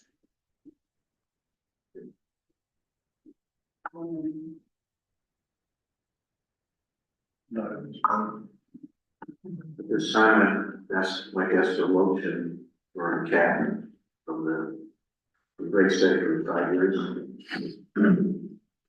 Someone like to make a motion? I move that we accept the rate study and information, the rates, maximum rates that are in there. Yeah, second. Second. Second, all in favor? Aye. Just for the record, you're approving the first resolution. Yes, first resolution. Thank you. Roll call. Roll call or just, Roll call, please. Director Saunders, Aye. Director Stovall, Aye. Director Thornborough, Aye. Director Seaman, Aye. and Director Plummer. Aye. Motion passes unanimously, 5-0, not opposed. Now for the second resolution, set the calendar rates for the calendar year 2025 on the current cost of service. I'd like to ask for, before we have a presentation, I'd like to ask, any of the directors. Yeah, I'd like to say it, So just go about, Going by the percentages of what was proposed, so the maximum is 55%. Scenario 1 is a 50% overall. Scenario 2 would propose. My chief's presentation brings it down to 36, and then after that, I have a recommendation, which should be at about 32%, so. 32 overall, 5 years? Over 5 years, it was 32%, so even 4% less than my chief's. Go ahead, General, still. I personally relate with the people that are on a fixed income, and I also relate with the people that have multi-generations living on their property. I had 3 generations living on my property most of this year, and granddaughter moved off. We have agricultural water. One of the things I'm looking at is being on a fixed income. In the last 5 years, my social security has gone up over 20%. That is, what I can buy with my money is reduced by 20%. Inflation has gone up for over 20%. When I look at what the district has to do, and we're asking for 15% maximum is what they think it'll cost. But in the reality, when I looked at the price of the Placer Water District, construction costs have gone up 60%. It's real hard to tell what PG&E has gone up because they have so many different rates, but we as a district, your service to try to provide clean, dependable, loud lasting water into the next generation. That is the goal of this board. And given that, we are looking at multiple ways to save people like you and me funds in the future. It was mentioning about the potential of hydro. What that does is to put hydro basically where the spillway is over something and turn that still water into pressure into electricity. Because agricultural water uses about between 3/4 and 2/3 of the water that comes out of Stumpy, because of the ratio that Stumpy talked about, the agricultural users are going to benefit mostly out of that hydro water. There's grants out there. We're working everything we can for us. And we're elected to that position, and we're doing the best we can in the environment we can. Sanjay, how much did you include in the grants for potential? How much did you include in the maximum rate? Did it include any grants? I have to look that up. Originally, if I recall, it did.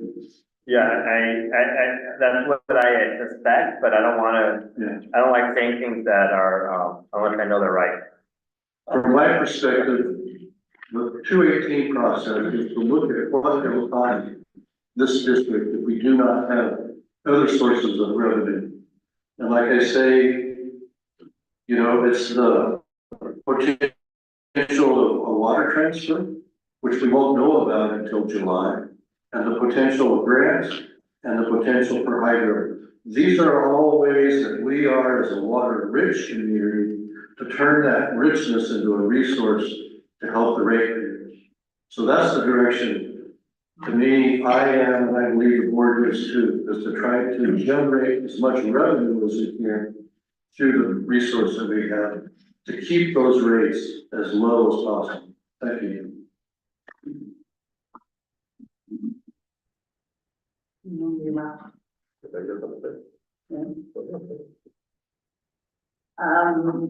If anybody's been listening to any of the meetings, I've been kind of beating up these numbers a lot.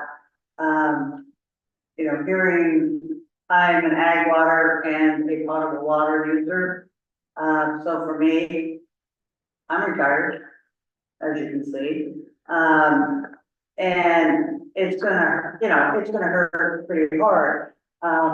Irrigation water is a big factor on this divide. If nothing else, to protect every one of the residents up here for all those ponds that are sitting here. And when I first moved up here, we had a fire around in my neighborhood and those helicopters came in and dipped those ponds. to put those fires out. So for me, it hits home, listening to this, you know, things double and triple. The hard part is, it's one thing to come up with a percentage, but then there's this other extra charge that's getting tattooed on the rate for, irrigation. And I've been staunchly against that, and I will continue to be against that.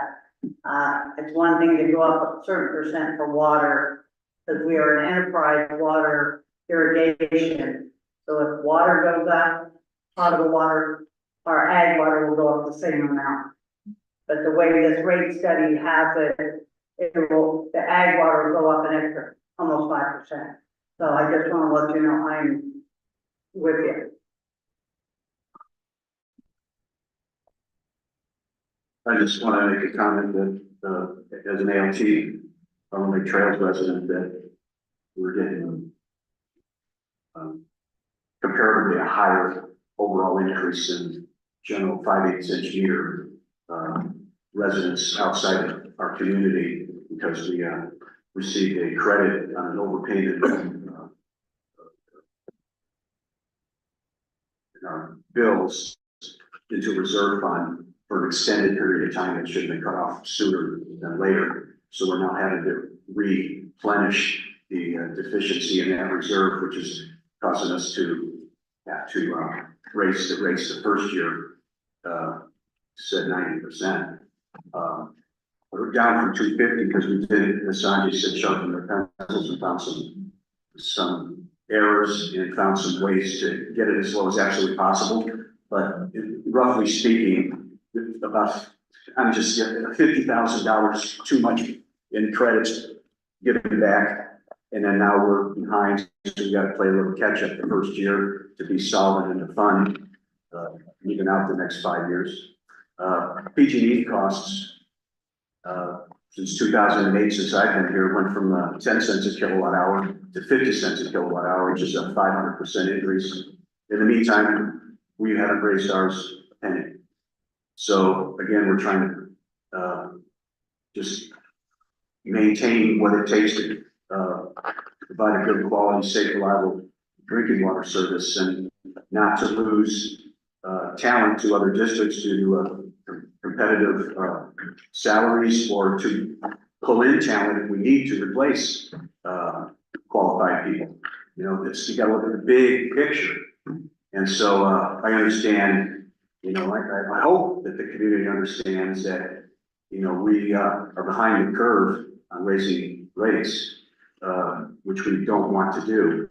Understanding, I'm also on a fixed income these days, as you can see, retired now. My social insecurity check went up, I just got today, 2.5%, but my Medicare and my prescription cost coverage went up 3%. So I'm at a deficit of $2 per month this month. But I'm having to get hit over the head just like the rest of you for higher, you know, water rates. And we beat ourselves up on this board, believe me, closed session. And this board is unbelievable at looking at your best interests and to keep this district solvent and do everything possible to be transparent and accountable and efficient and good stewards of ratepayer resources. So I just wanted you to know that I'm committed to this board and this community, and we're giving it our best shot, and hopefully you agree with us, but we don't take our positions lightly. None of the board took another increase this year for the 12th state year in a row.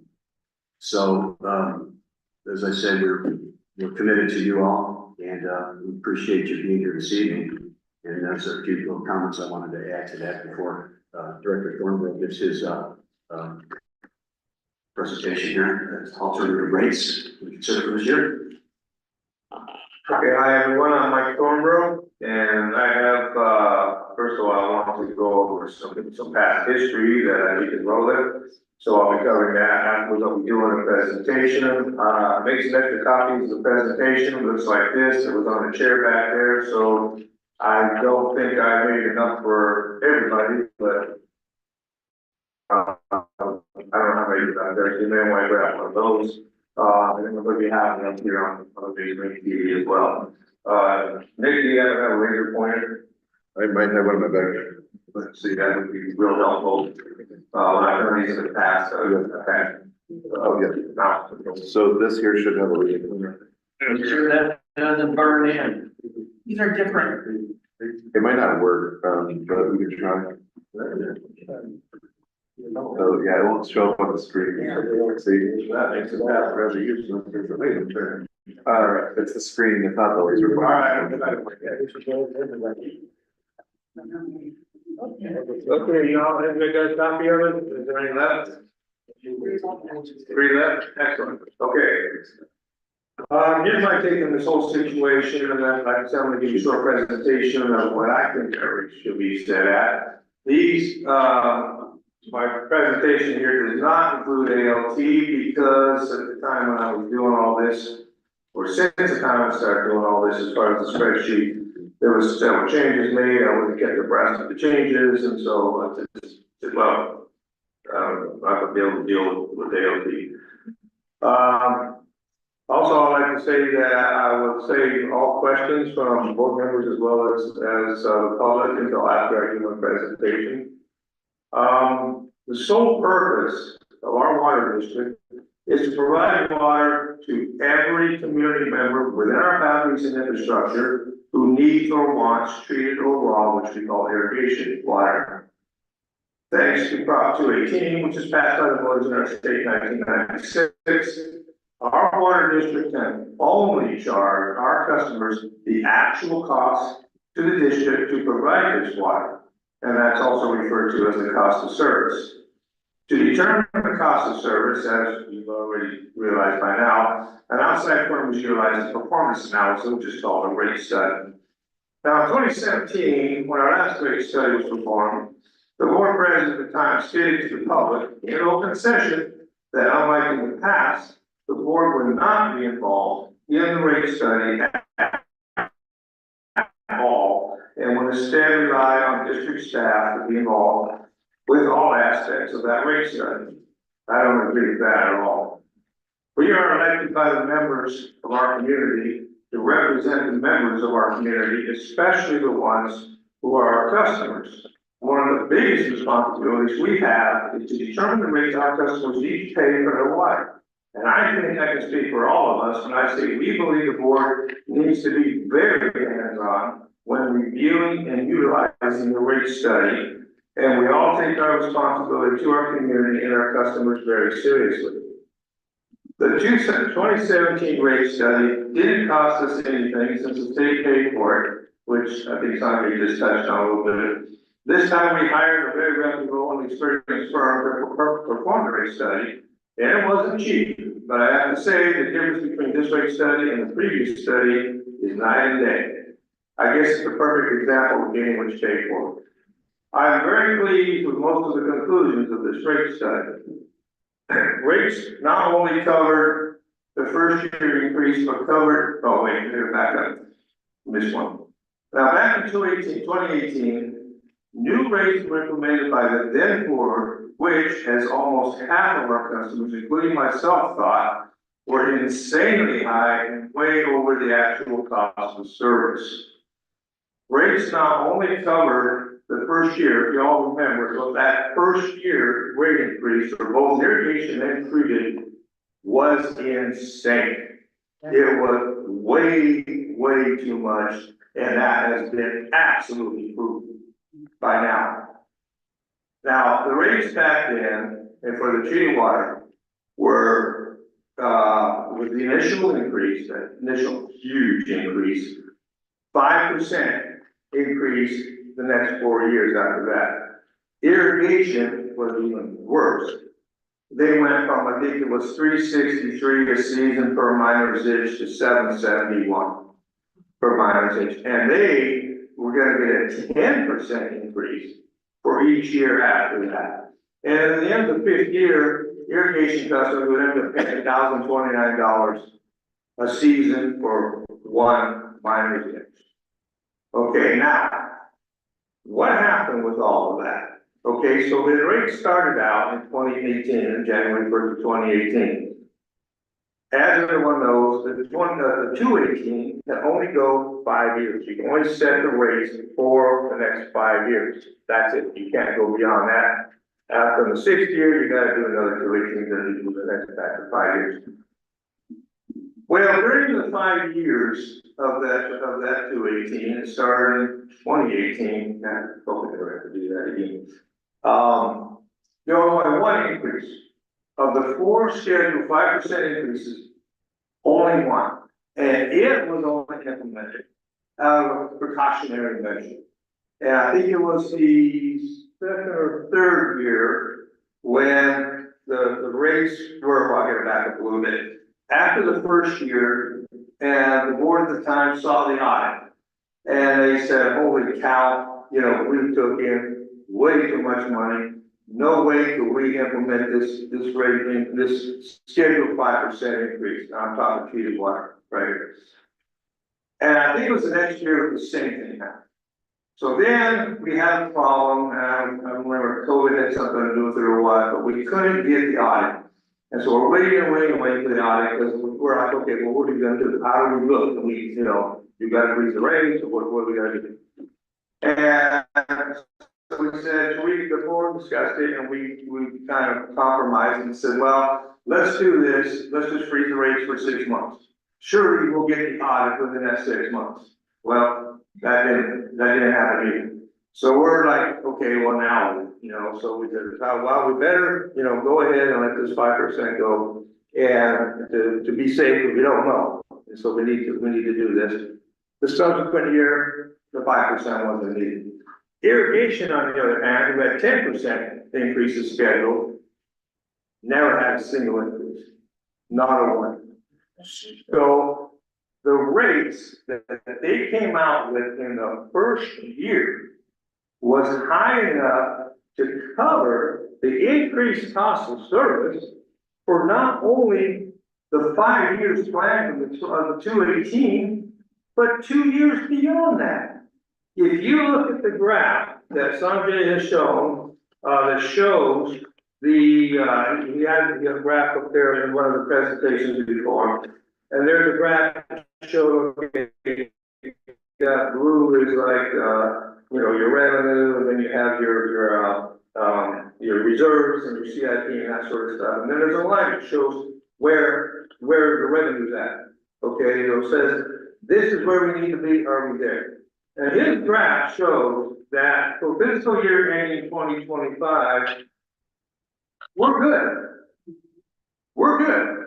So it's like, and that's from these rates that were initially imposed clear back in 2018. Now, those rates were obviously so front-loaded, and they were, you know, wrong, and like almost half of all the customers, including myself, knew they were wrong at the time. And every one of us protested, and we came so close. But what happened in 2018 cannot happen again. We need to watch the initial rate increase that we're planning for this 218 needs to be right at the cost of service. Every year past the 1st year, every year needs to be checked and made sure our customers are not paying more than the cost of service. This is why I'm here. This is why, I'm guessing pretty much all of us are here. So I know a couple more were here at the time when Mike was here, Don was here, Mitch was here, when all this happened last time. And because of what happened last time, that's why we're here. So I, for one, this is not gonna happen again. This is not gonna happen again. So, and so the thing that just blows me away is that for all those years in the beginning of that 218, the customers were paying way above cost of service. I mean, it's been proven. So, I can't emphasize enough that can't happen. Yeah. It needs to be. May I just interject something, just so you know, and the board knows, in the resolution that you're gonna be asked to adopt when you decide to set the rates, it actually built into the resolution that this must be evaluated and reset every single year. Right. So just so, yeah, just to clarify that. Okay. Just wanted you and the public to know that. That's all. Okay, all right. Let's see.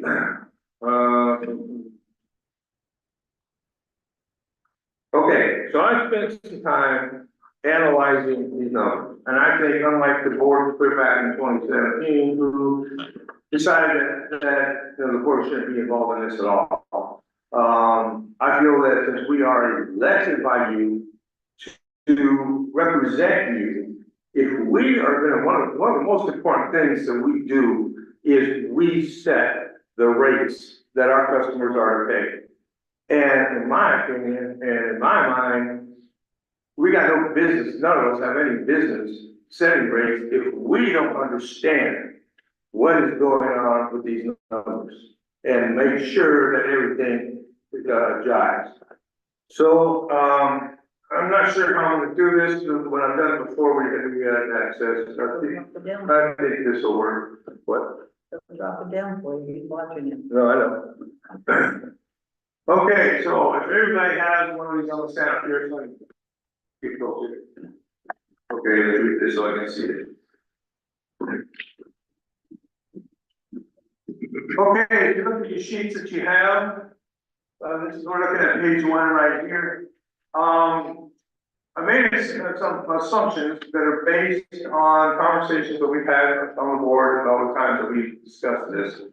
And so I'll point those out. First of all, on the property taxes, when I looked at the numbers, I went back several years to see what the increase in property taxes was every year, and every year was over 100,000. So in my sheet here, I figured $100,000 a year increase in property tax revenue, though that's not showing up here yet. So I'll show you where it is in a little bit. Investment interest, I got 350,000 a year.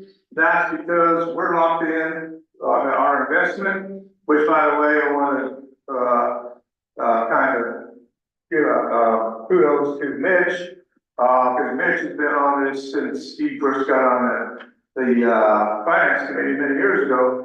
And he looked at, he's into finances and stuff. And so he says, we need to be investing this money. And we were getting, I think it was $20,000 a year interest on all the money that we have, $9 million. And so Mitch was on the finance committee, pushed for us doing these better investments. Then he got on the board and then finally it didn't materialize. But anyway, so now saying like $20,000 a year, we're getting in excess of $350,000. The $350,000 is a little conservative. Right now, in fact, it's in the board packet and financials. It shows in there that we actually have about $400,000 this year. We're locked in at 4% because we do long-term investments. So if you go 4% on $9 million, that's $360,000. We only have $350 in there now. So that's for each year. What was the other something? Oh, and on that investment interest, when the board agreed to do these investments, the board said, every time of that investment money, that interest, goes towards capital improvement. It doesn't go through the operating budget and all that, it goes straight into capital improvement. The reason being is so that if the customers don't have to come up with as much money to put into capital improvement, then their rates could be a little lower. So that's what that's all about. Okay, to look at the top, one of the things that's really cool that Sanjay did was you'll notice that in proportion, is that the right word? Proportion, the treated to irrigation according to, well, basically, how do you say that? Well, you can see on there, for example, under property taxes, okay, 88% is going towards treated, and the 12% is going towards irrigation. Now, at the very top where you see $3 million, that's treated water sales. Naturally, all of that is going to go to the treated water side of things. The 380,000 for the irrigation water sales, 100% of that went to the irrigation side. So over here on this side, we have the total revenue for treated, and this is all based on fiscal year 24-25, is total $5.160 million, and then irrigation total revenue of $709,000.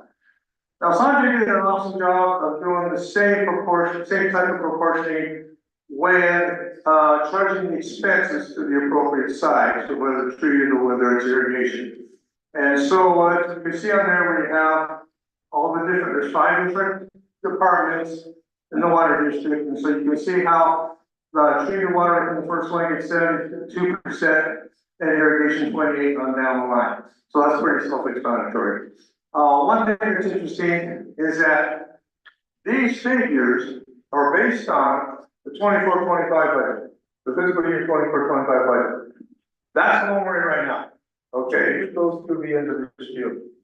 So if you look at these numbers on what the condition is now, you've got treated after expenses, after revenue, projected revenue and expenses, treated water is gonna have a whopping $46,000 left. The irrigation side is gonna have, after revenue and expenses, is gonna have a whopping $44,000 left. That's not very much. So the total between the two, adding the two pieces together, the only thing that's left to go into CIP and reserve is $90,000. So obviously it's time the rates go up. But one thing I want to point out is that, and this is important, and you'll see why later, is that the treated amount of that $90,000, 51% of it came from the treated side, 49% of it came from irrigation. Remember that. It'll be important later. Okay, if we can slide on down a little. Okay, now here's what I did, was the proposed, they have a comparison between the proposed increases, which is the not to exceed, but it has the potential to get that high. Now, if you all heard a little bit ago, I heard someone say that this is what's recommended, it's what the district needs. Okay, over here next to that is Mike T, and what you need, alternate percentage increases. Okay, and so I'm gonna get to, I want you to see that I say that we only need 8% initially and 7% each year. Now, that also is a maximum. So that's why I'm saying it's a maximum. Now, if you go down further, so the treated water revenue expenses, and it just shows how much the increased water sales will be under the proposed 15 and 10s compared to what the increased water sales will be with lightings and sevens. I think the rest of that's self-explanatory. If we just go down a little bit more. Here's what we had a big discussion about when I did this presentation before at the board meetings, is the inflation, the annual inflation rate. Now, Sanjay says that in the last 5 years, it was 19.something%. It worked out to be, if you average it out, it worked out to 3.8%. So we finally got because one presentation I had, the biggest problem we had, we couldn't agree on, was what's the inflation rate gonna be? You know, so there was all this, well, it could be 5, it could be 10, it could be 100, who knows? So that kind of put a stall to it. However, I did ask, I think in the last meeting or the meeting before, I specifically asked and said, what is the annual inflation, average annual inflation rate is going to be? And I was told 3.8. I said, well, that's odd because that's what it was the last 5 years, but okay, let's use your number 3.8. So that's what we're going to use. So move on down.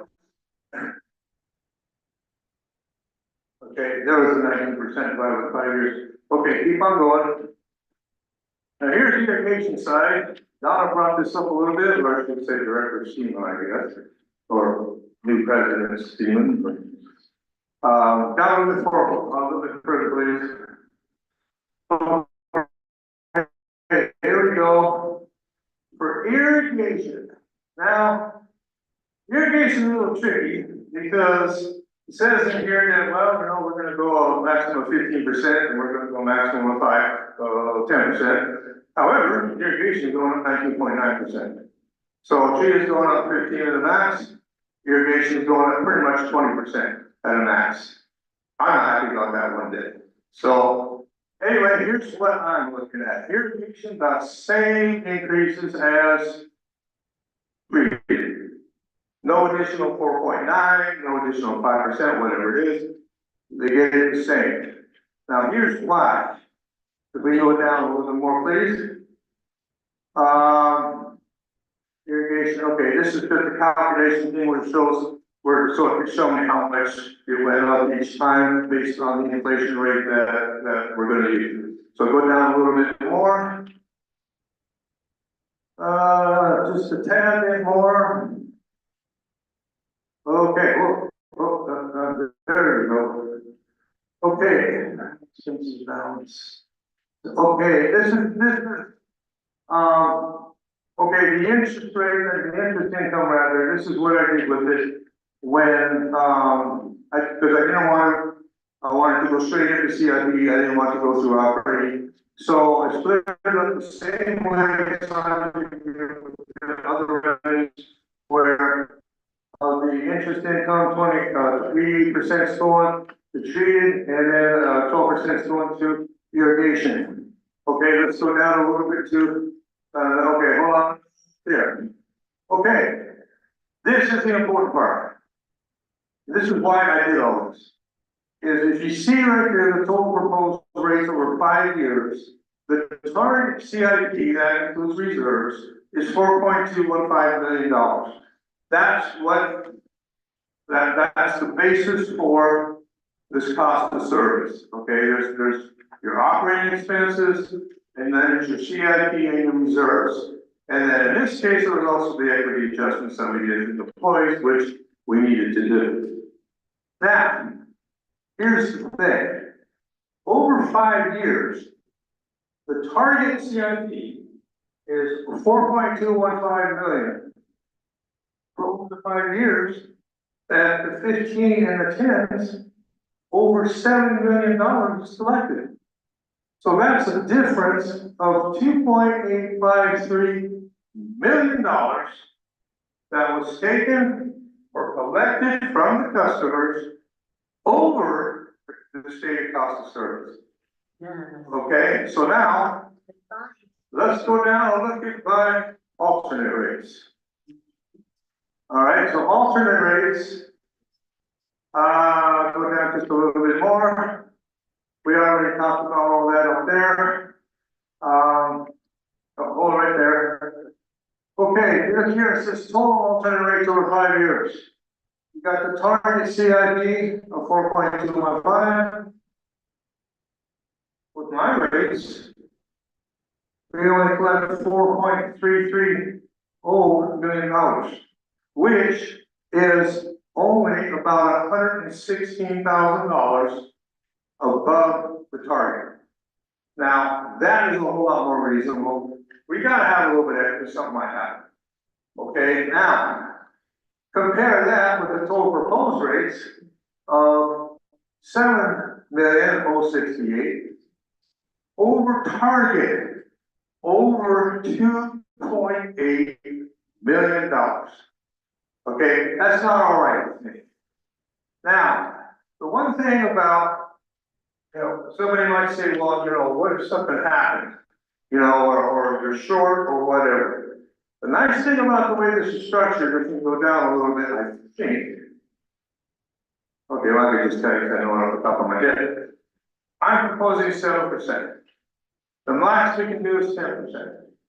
The difference between 7% and 10% across the board for both sides is $500,000. Now, we're off by $500,000 is all. So we're kind of like a security blanket. Okay, so we have the protection that if something happens, and I don't know what that could be, but if something happens, then we can go more than the 7% if we have to. The goal here, folks, is to keep the rates at or close to the cost of service every year. Year by year, every year, we're gonna look at it, which is what we did last time too, is look at it, say, okay, where are we? And then we will determine, okay, do we even need, 7%, maybe we only need 5%. Now, the other thing, my director Snowball brought up, and you and I are firm believers in this as well, is that none of this includes any other income from like grants, from water transfers, any other pool of money that somebody might want to give us. It doesn't include any of that. Now, if we do get able to get something like that, then we can apply it, hopefully, apply it in such a way that we may not need, like say next year, say we get a grant to cover something we were gonna buy, that we were gonna need to buy, that's in our 5-year capital improvement plan. Say we get a grant for that, say, I don't know, $500,000. Okay, well, we were gonna have to pay for that now, the customers are gonna have to pay for that out of their CIP contributions. Well, now they don't have to, hey, well, maybe we can not raise rates next year, So the goal of all of us is to, or mine in particular, because of all of it, what we went through back in 2017 and all the lies and everything else. The goal is to keep the rates at our actual cost. How many things in life can you get at manufacturer's cost? Nothing. So this is the only thing that you can get. And I want to reiterate the fact that this water up here, and the sole purpose for our water district is to provide water to the members of this community. That is the #1 priority. Not selling it down the river or whatever. Now, if we can afford to sell the water, meaning that if we have enough to sell, I'm all for it. As long as, we make sure it's a safe thing to do and not going to jeopardize this community. This community comes first above anything else. That's the whole reason for the existence of GPUB, is to provide water to this community. And it has to be a cost, make sure it's a cost, because if it's not, we run a risk of doing the same thing over again that happened in 2017 and 2018, where it priced out our customers. Our members of our community got priced out because of bogus rates. And that cannot, and I'm not gonna sit still and see that happen again. I'm not. So that's where I'm coming from. And if any of you they get a copy of this and you want one, please get contact Nathan will email to you, or I can email it to you or whatever. Okay, so let's do some questions. I got a few questions. We can't take any more questions. We've already closed Public public comment. public hearing, public comment and closed. No, this is a separate agenda item. No, this is all part of one agenda item. There's two actions. So why do you sit there and let people that can ask questions? It's okay. All right. Okay. This is presentation. Director Stovall, you have a question? Yeah. So, let me bring you the mic. Both mics. Thank you, Mike, for your diligence. One of the things I wanted to clarify, and this is probably for more Sonia than you. At one point, I believe you said you wanted to raise the raw water rates the same as the treated water rates. And then at another point, you said you wanted to raise everything, kind of the whole package with 7%. Now, it's my perspective, Sanjay, is that we cannot separate out rates between raw and treated. All we can look at is the increase of rate for the whole district, and then it has to go through those ratios between what is charged for raw and what's charged for treated. Could you please address that? Yeah. You're good MC. I need two mics. Both mics over here. Thank you.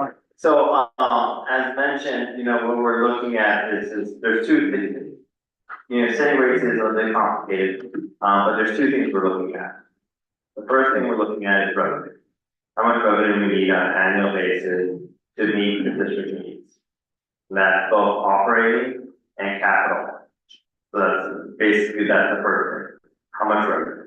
The second one is this concept called Prop 218 and the proportionality. And as I mentioned earlier, these rates need to have a rationality. We can't look at the past and see what the past did. We have to look at what's today's cost. What are the costs today to provide raw water, irrigation? What's the cost today to provide treated water? Our study did that. We looked at the cost, we allocated cost, we determined those two components of those costs.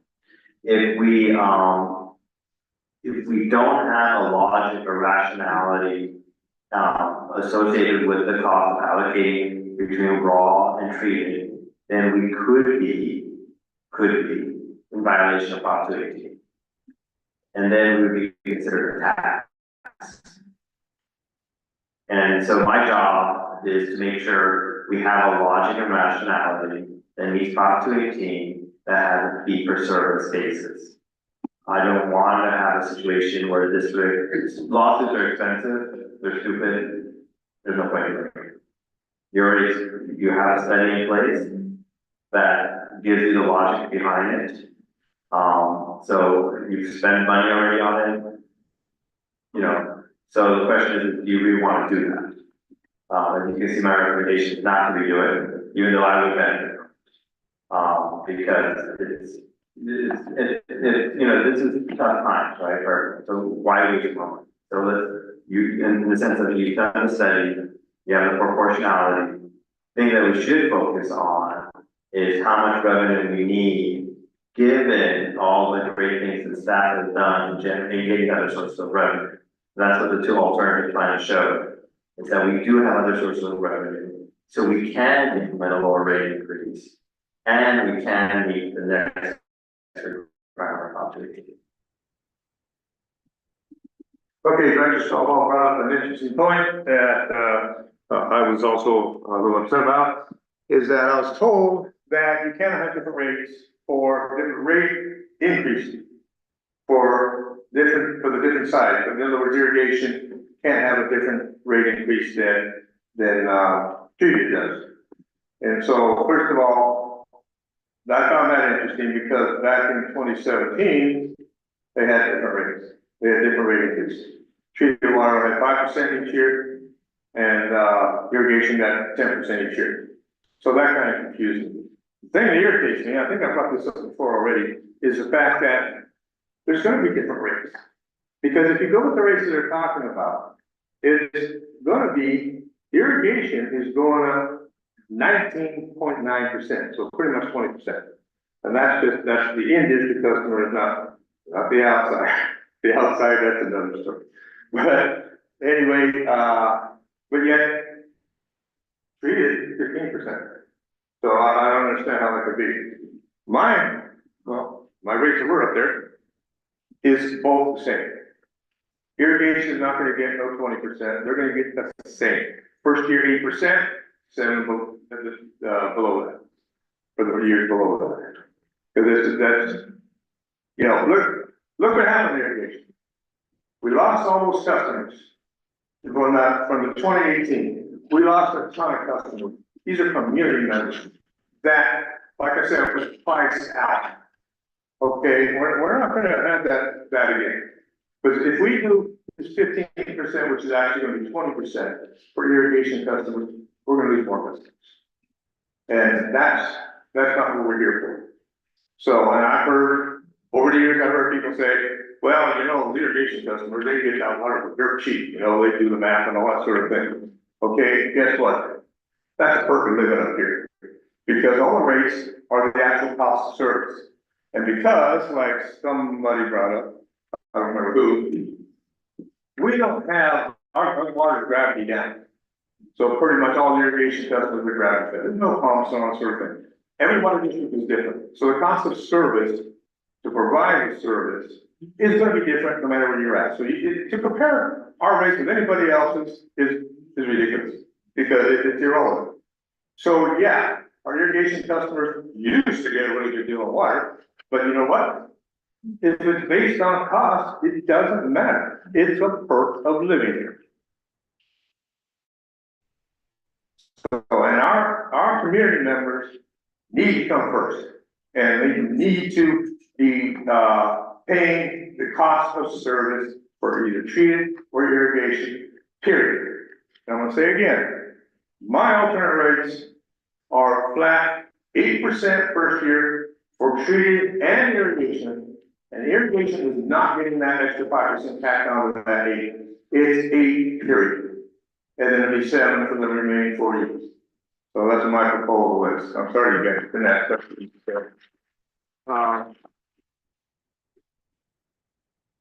Here, next speaker is Reverend Thomas.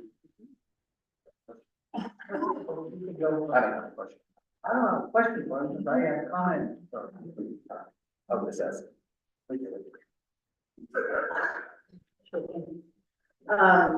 One of the things that has irritated me is that extra 5%, 4.9, whatever. And it was based on what numbers, the income was 5% less for irrigation customers. That's why they had to put this supplemental fee on top of the rate. But never once did we see previous year's charts showing that we were down and in the red at those points. So that's why I'm totally against adding a supplemental. We're gonna do a rate, we're gonna do a water rate across the board.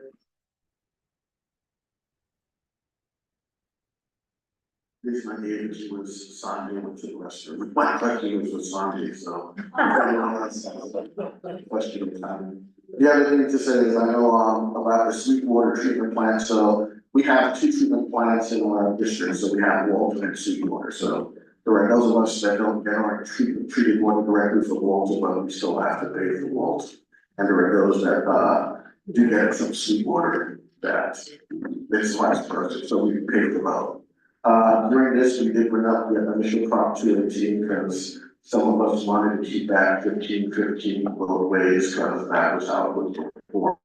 But unfortunately, it was changed proportionality, so that was brought up. So it wasn't a hidden thing. We discussed that for about 3 meetings of the town halls. And I see Sanjay is on his way back, and I have questions for Sanjay. So when you do evaluate year by year, does that information go to you to put through the proportionality to come through what you decide in terms of percentages? Do you go through the study to find out what the actual rates will be each year by year? He's gonna grab the other mic, so I'll just keep passing. You want me to grab it or? Yeah, grab it. I mean, whatever you wanna do, but I just grab it. Stand up, like standing, and right. Can you repeat the question, Director? So as we evaluate, let's say at the end of 2025, so say sometime in October or November, whatever we do it, and we say, all right, we're looking at next year, we're gonna go up 7%. If we're using your rate study, does it go to you? Do you go through the proportionality and come up with the actual rate set? So, there's 2 approaches that the district could do. The most, cost-effective approach would just to be do an updated financial plan. That would be the most cost-effective approach. So you rely on the proportionality of the study, and then it's just a percentage increase. Is it 7%? Is it 10%? Is it 8%? Is it 5%? That's what I would recommend as the most cost-effective approach. The district could, if it would like, redo the study and do the whole update of the analysis. It wouldn't be as expensive as last time, because we already have all the stuff, but you could do that. And then that would allocate the cost, and you could determine if you got more hydro and revenues, got differences of revenue, you could reallocate that, and then take that into account. That would be more expensive, it'd be more complicated for people to understand, the rates would be changing, would actually most likely have to do another, you potentially have to do another Prop 218 notice, I'm not sure. They open.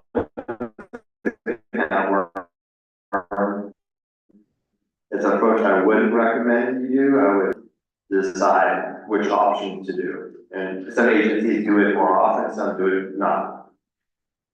Okay, thank you. And then, for Nicholas, so I know in 2 years we did get, some of the hydro contracts back. So when that hydro revenue, does change, I know 100% is going to irrigation. How does that, offset work, you know? So you kind of envision how that goes. It's not 100%, it's 70 to 27. So that will continue. There will be costs as taking over the hydro, everything we're gonna have to maintain, so we're gonna come with a budget. So whatever is over and above that budget will go back in the same aspect of 73% will go to the raw water customers and 27% will go to the treated water customers. So there will be an increase of revenue toward that raw water customer base. So we have the potential to see their rates go down possibly. That is correct.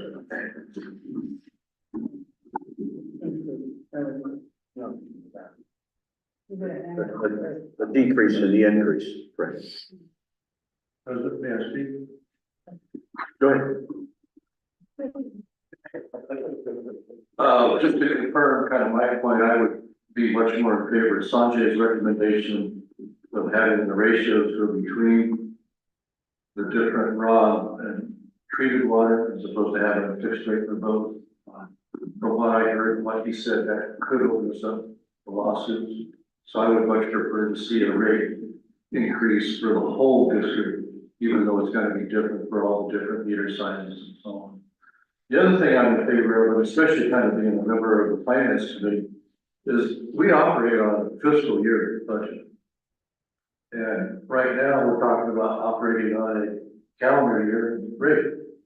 So I would be in favor of setting a rate for the next 6 months to be reviewed in 6 months. For several reasons. One is it parallels and ties into our fiscal year budget. Also, I believe that within the next 6 months, we're going to get potential information both about water transfer and additional grants, which I think has the potential to change this rate in 6 months as opposed to 12 months. Thank you. Can I just say one thing? I just want to be really clear that whatever revenue rate is decided, so Sanjay's recommendation was the 15 and then 10% for the next 4 years. Mike T's is 8% and then 7. Whatever revenue rate is adopted, that is going to have to revenue rate. I'm saying revenue. So it's a revenue increase. There's a difference between the rates. Everybody is a different customer class. Some people have 5/8 meters, some people have 1-inch meters, some people are in the district for raw water, and some people are out of the district for raw water. So we're going to have to calculate what the rate will be if it's set lower than the 15% that was originally proposed. So whatever is proposed by the board and adopted, we will have to have the rate tables developed based on those rate revenue percentages. President Trump.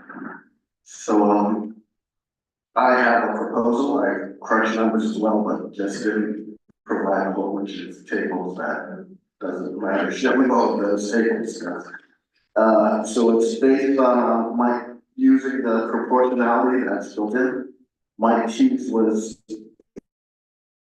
8% for the first year and 7% each year. That's a total of a 36% total increase.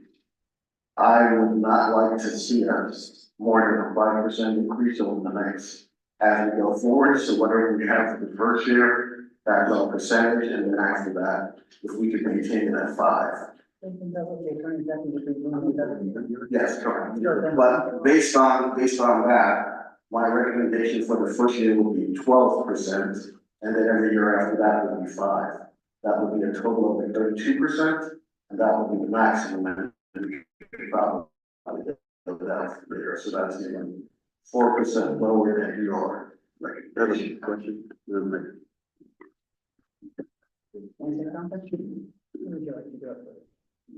My question is, what I heard from the attorney, is we're only determining one number. We're setting the rate for the first year, And by the way, even if we set the rate for the first year today, it doesn't mean come back 2 months later and reduce the rate, you know.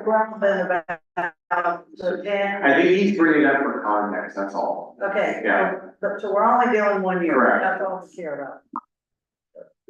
Thank you, that was my question. Yeah, that's what I had, in one of my presentations, I had what you were talking about. I think it was now below 13. But one of the things that caused me to rethink it was that at the last meeting, Director Seaman here, when we had both of our spreadsheets set up so that I could make changes and see what was going on. And Sanjay had his set up there. And Donna says, you know, just for the heck of it, just go 6% on it for the first year. And I was really surprised that the graph that would react to that adjustment said we were okay. For 3 years. Okay. So the graph said we were okay 6%, that blew me away. I'm going, how is that even possible? And so when I started thinking about it, I realized the reason why was because of the other settings that we had. So then I looked at mine and I said, okay, this 13, that's too high for the first year.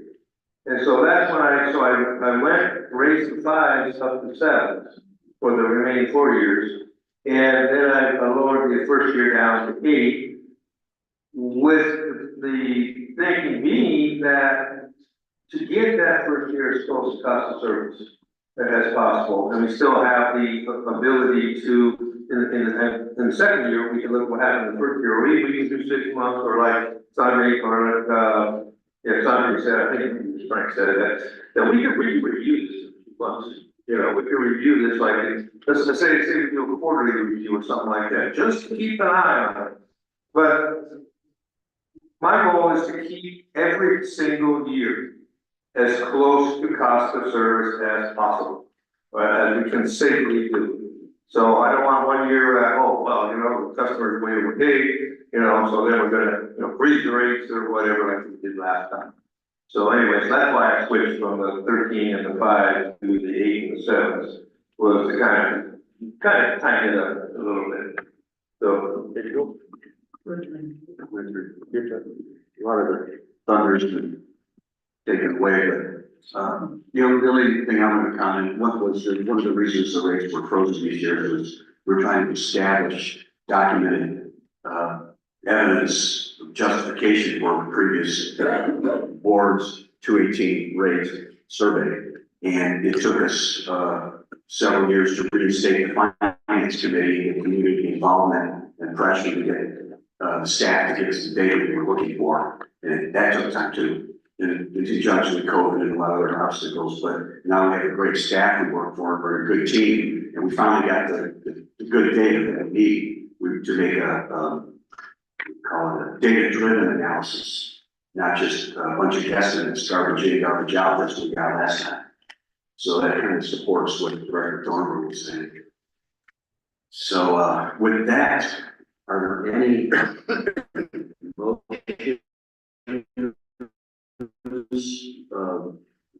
any of the board members for the first year? We're talking first year now, Director. Yeah. So if we do the first year, we will have the ability to, we look at it at 6 months. So, well, like probably not, the budget will be in. But, one of the things I propose is, between the 12 and 8%, that's 10%, because I don't want to start us where we're too low. I don't ever want to go up. That's the one thing. If we start at 10, we can always drop that down to 6 months. So that's one thing to think of, between 8 and 10. That's it as well. And notice we're way below 15. We're not even, so.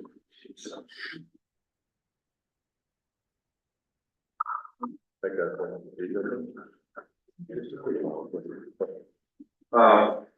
me ask you this, when you're deciding what your first year increase is gonna be, is that for treated and irrigation, or is irrigation gonna be subject to the additional 5% on top of that? That's the revenue.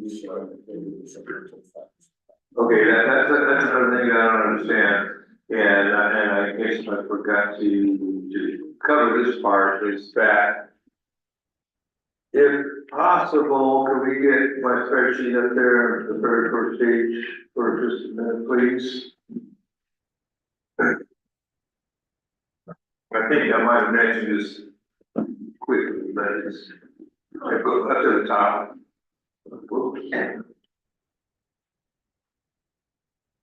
Okay, on all these revenue sources that we have right here, there's only two that we can change, that we have any control over. And that is the top two. Treated water sales, those are water sales to our customers, not selling it to anybody else. And irrigation water sales. Those are the two. That's it. So the thing that's been confusing is that there's been two terms that you've heard used, that you've been following along. There's revenue adjustment and there's rate adjustment, rate increase. The revenue increase, rate increase. Guess what? That $3 million from treated water sales is from the treated water rates. Solely, every dime of it, treated water rates. The $380,000, that is from the irrigation customers, from the irrigation rates. So the thing about this, You're back on there. You're back on there. Okay. The thing that bothers me is that these things have been treated like something different. They're not. Every dime of the treated water sales revenue is rates. If you raise the revenue 15%, guess what? You're raising the rates 15%. If you're raising the rates 15%, you're automatically raising the revenue by 15%. So if you go and say, okay, we're gonna raise 15%, and then of course irrigation has to add that 5% on there, 4.9, we call it 5. Okay, so irrigation instead of go up, we're gonna say 20%. Guess what? Your revenue is gonna increase 20%, not 15. They're tied together, they're the same thing. So I don't understand why, what we're hearing that, oh, well, we're talking about revenue adjustment or revenue increase. They're the same. So that's an issue that I have in that regard. Sorry, can I chime in? This is Lutfi Karoof. I'm Prop 218 counsel to the district. I just want to, I understand Director Thornborough where you're coming in. Of course, it's your prerogative to, go in whatever direction you want. But I want to be very clear that what we're talking about is the cost of service, not the revenue. So Prop 218 has two requirements that are being implicated here. There's number one, which is that the district cannot charge more than the total cost of revenue, total cost of service. So that's like on a macro level, we just can't make more money than we need. And I think that's kind of where you're focusing right now. There's a second requirement that on a parcel basis, we cannot charge more than the cost of service. And that particular piece of that requirement on a parcel basis has been litigated over and over and over again. So when it comes to setting rates, we have to look at what it costs to provide a particular parcel service. And that service differs. It differs whether it's treated or irrigation, right? Because there are different costs associated with providing water to an irrigation customer that's raw water versus treated customer. On top of that, irrigation customers use about 3,700 acre feet per year. That's what's listed in the rate study. And there are about 523 accounts that use irrigation water. So it's the cost to provide raw water, 3,700 acre feet worth to 523 accounts or so. On the treated side, you have about 3,800 accounts, and they use about 1,300 to 1,400 acre feet per year. So you have A, different costs associated with treated and raw water, and B, you have a different number of accounts upon which to split them. So when we talk about that piece, that's that third requirement in Prop 218, which says you cannot charge more than the proportional cost of service. So again, Director, you're free to go in whatever direction you want to go, but I want to be very clear when we're talking about revenue, what we really have to talk about is the cost of service on a parcel basis, and that's why you see different impacts to different types of customers.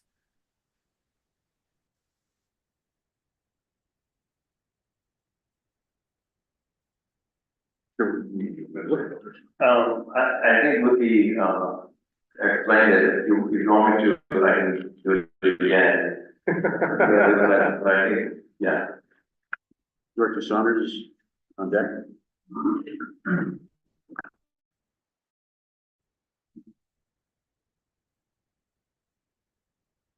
Come mic with the mic.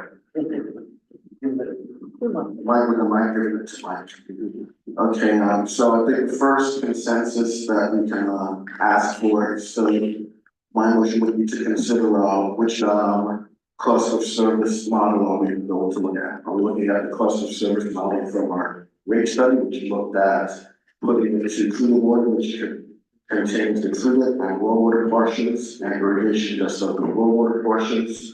Or are we going to go with the cost of service analysis from IT, which just puts them both together and doesn't separate it, so. Just to clarify for the record, the administrative record, Director Thornborough was not a cost of service analysis. The only cost of service analysis, the one that was prepared by Water Resources, is just really more of a financial plan in terms of building certain assumptions and about interest and those types of things. That's all. So my motion is, are we gonna use our percentage based on the cost of service model or my T's financial? My motion would be to go with the cost of service model. I'll second that motion. So we have a motion. I don't understand the motion. Are you giving me an 8%? Are you giving me a 10%? Are you giving me a 20%? I didn't give any percentage, so I said, No, I don't. based on a percentage, which model? There's We're not doing any percentage yet, I wanna know which model we wanna follow, because that's a difference between how we go with the percentages. I think that, okay, I'm not sure that, I think we should just get to the point where we're proposing the rates with both the water enterprise and the wastewater enterprise. And there are different numbers, right, different percentages of overall revenue requirements between Director Thornborough and obviously, Water Resources proposed their original one, and then they proposed two alternates. So, There's a percentage for both of them. So say we take 10%, but then there's that supplemental charge that is tacked on irrigation only. Don't we have one? yes, So we have one. So that's what I'm saying is, yeah, I guess, what? Don't we have an additional charge at AIT that could be kind of construed as another charge? Different from treated water and irrigation in three different, you know? Yes, there's multiple ones. Yeah, The that's, battle right now is between the football team. I understand that the 4.9% is something that is outside of the revenue increase. And it's been a question since we started. And it's never been proven, never been shown to us. I mean, we can pull up the presentation, you have that slide. We never had the bars explaining where irrigation was in the red this year, last year, and the year before. We never saw anything that showed that. We can, maybe go on the website, there's a presentation that has that information. So remember, cost of service doesn't look at the past. We're not looking at the past. We're looking at cost today. What is the cost to provide this today? Doesn't matter what happened in the past. So what is it today? And we got a presentation where we went over the operating costs. We went over how we're allocating costs. And we allocated the cost to between treated and untreated. And we showed that proportionality. This report, right here, 88 pages.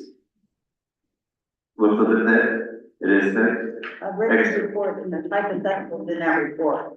It's not hypothetical, it shows. You made the statement even that there were hypotheticals in that report. You made assumptions on numbers. The information based on the report is based on information provided, best available information provided to us by staff. It isn't guesswork, I didn't make up numbers. This is based on information that we worked with staff in determining how to allocate costs.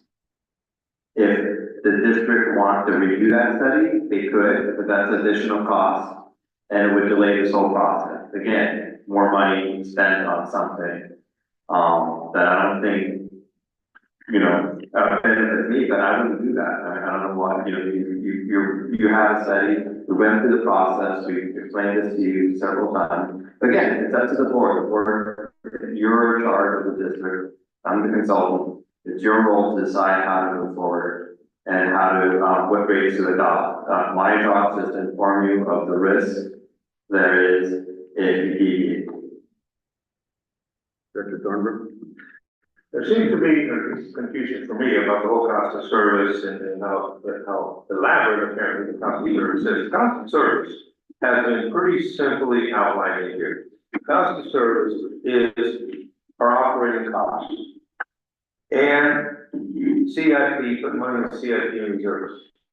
All that's spelled out in here. That's where I got the numbers from. So the combination of the two comes, that's where that 4.2 million. Oh, I should have looked on the very last, oh, I forgot about that. You go to the very last page, please, because that talks about the CIP and the reserves. And this is part of the cost of service. If you see,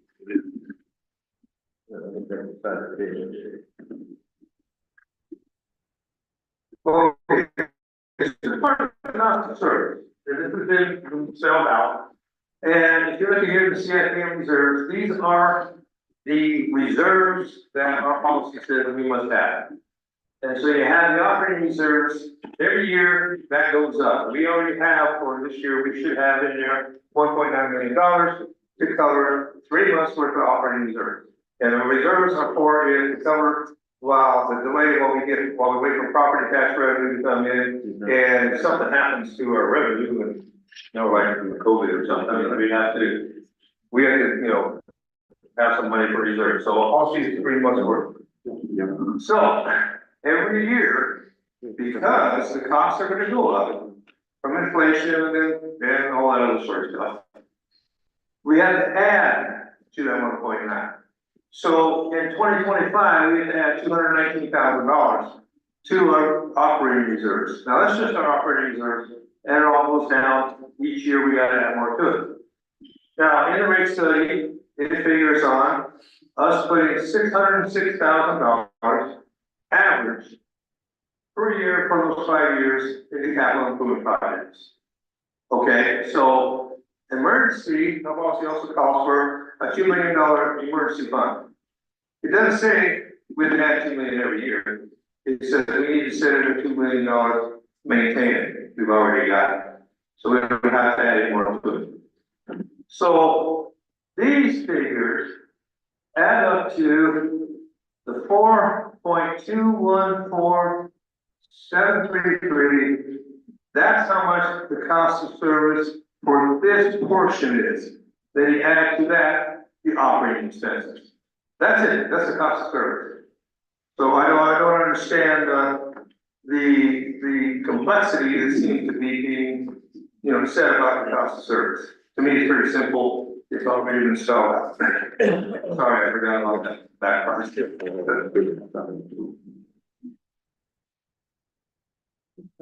Mike to Mike to Mike. Mike to Mike. I think who's doing it correctly?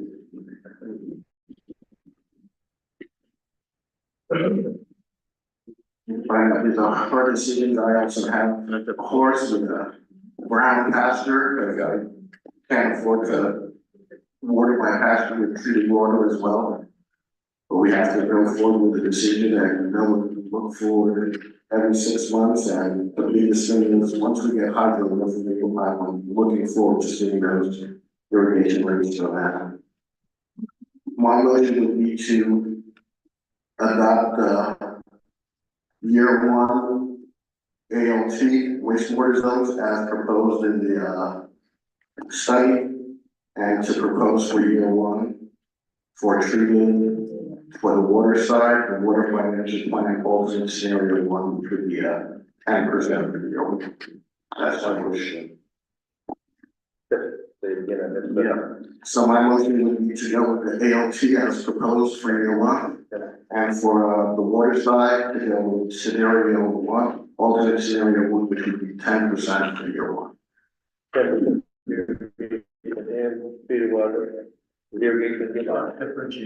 But it's not differentiated, that's the 10% that would go through the cost of service. One enterprise fund. Go through that, so the water enterprise would be on 10% revenue, which goes down to the cost of service based on that, and I don't know if Sanjay has those numbers where it can show up what it would be.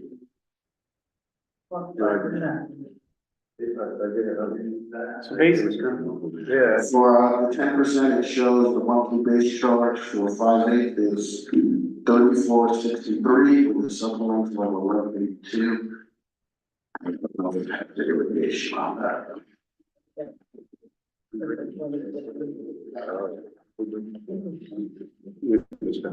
It has the water numbers, like which, I don't know if it has the irrigation numbers to the project. Yeah. Do you have the irrigation number? We're working on it, I think. Well, what's the question? If you have irrigation rates for that water financial plan, alternate scenario one. So revenue adjustment. That's one percent for year one. Okay. Yeah, page 4 of I'm going to.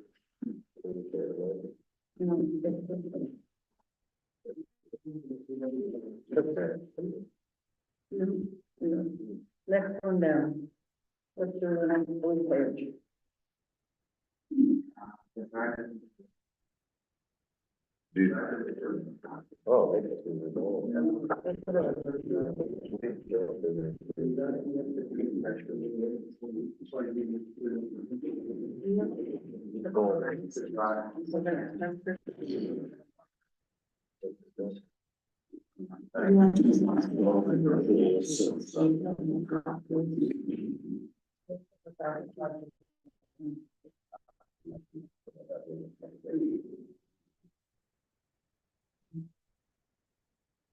Can I make another comment? Sure.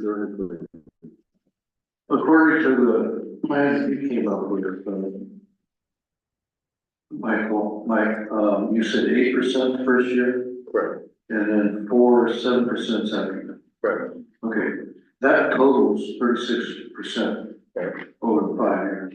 That's definitely more than that because it's come, but okay. Yeah, you're right, but that's Okay. compared to what Michael suggested. He suggested 10% first year and 5% the next 4 years. That comes to 30% over 5 years. So from a district viewpoint, if you look at 5 years, which we're not, we're looking at 1 year and then deciding after that. Then I'm in favor of, go 1 year at a time. Let's get back to the 1 year program. Yeah. We could do whatever. So, okay, so the question is, what? I just wanna make sure I understand that, the question was if for raw water, we did 10%, what would the rate be? With the water financial plan, alternate scenario one, year one adjustment is 10%, what did that come up to? Irrigated rate would be $88 For 1 minute, for a half minute. for a half mile. So we double it. So what's times 2? So the,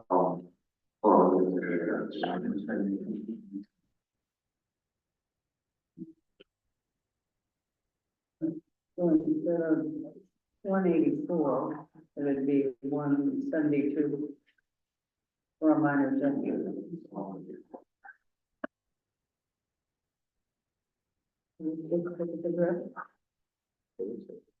88 and 88 as well. He's checking his math. So, yeah, it's gonna be more exact. So the half inch minor inch would be the proposed rate effective January 2025 would be $88.46. And then for that for a half inch, and for a 1 inch, it would be $176.92 or 92. That's per month? That per month for the 5 months. Five payments. Yeah, So it's about $20 less than what's in the study.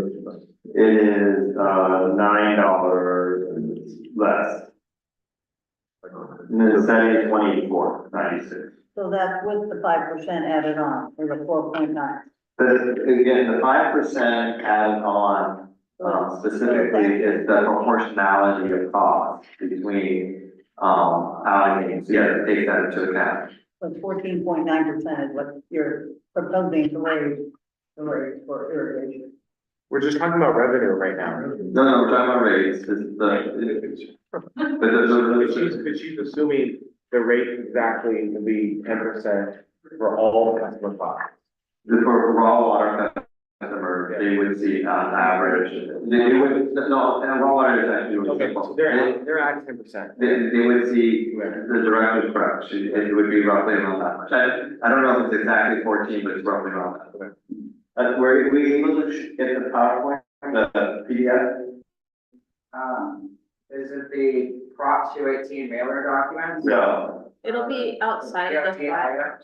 It won't be in the file, it'll be the one file outside of the file that says, Should say final study, I think. Okay.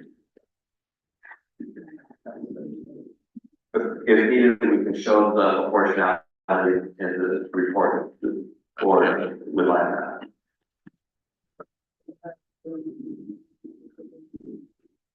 No. No. Should say something final study. Adam, you can even find it on the website if that's not working.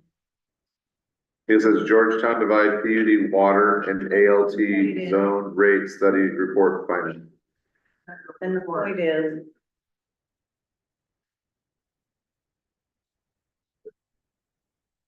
Do you have an email address? reading. I don't think it's gonna be good. I will wait for them.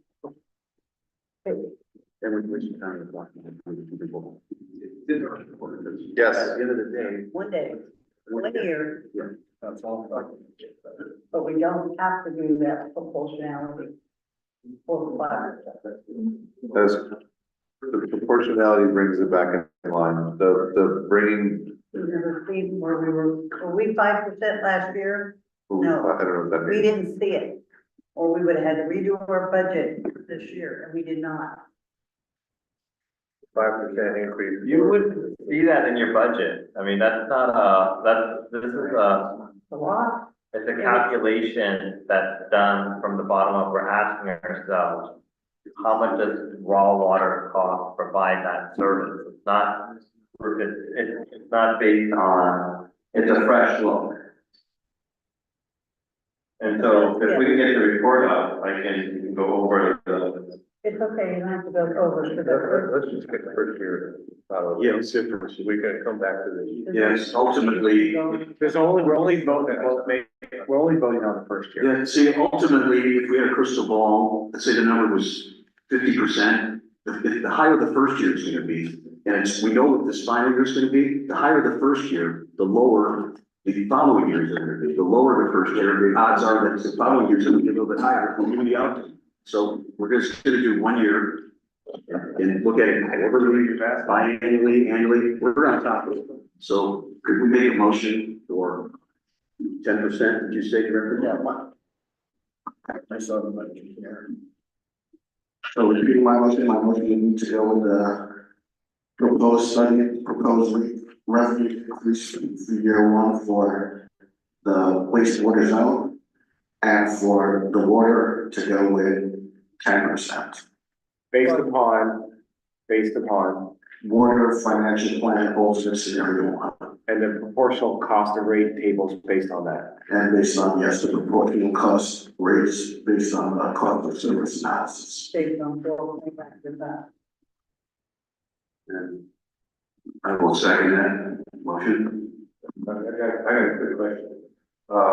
Just to be clear, so this 10%, and I want to hear all this, all this water, all this stuff.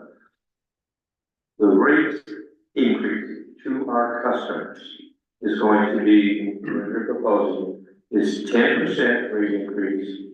And proportionate with, split out the way he's got it, obviously. For treated water. And then irrigation, we pay at 14.9 for rate increase. Okay, I'm not okay with it. And then ALT is gonna be some other number higher than. So we can do, the same motion as, would be for both ALT is, he said that He ALT. had a bit of both of them. Right. So I need a second, do we have a roll call vote, please? Okay, Director Saunders, Aye. Director Stovall, Aye. Director Thornborough, No. Director Seaman, No, and President McCollum. Aye. Your motion passes. Motion passes 3-2, 2 opposed. 10%. Yes, Director Stovall. Just a comment, I'd like to look at this again in 6 months for creating utility, not part of the motion. That's my opinion. I second that. At this point, I will address. So as part of the budgeting process, we can take a look at this as well at that time. It'll be June, July, timeframe, and we can bring back some more information. We have that. That's fine. Thank you very much. What was your? 10% of a revenue increase for the water enterprise fund. What are the rates? The rate tables will be given to us from Sanjay regarding the 10% rate, 10% revenue. No, we don't know where. The rate or the rate, which rate would you like to know? It was, for the inside, it's 170, what was it, 176, I think some change. 176.92. It's gonna be, the table is gonna be attached to the resolution. Okay. Yeah.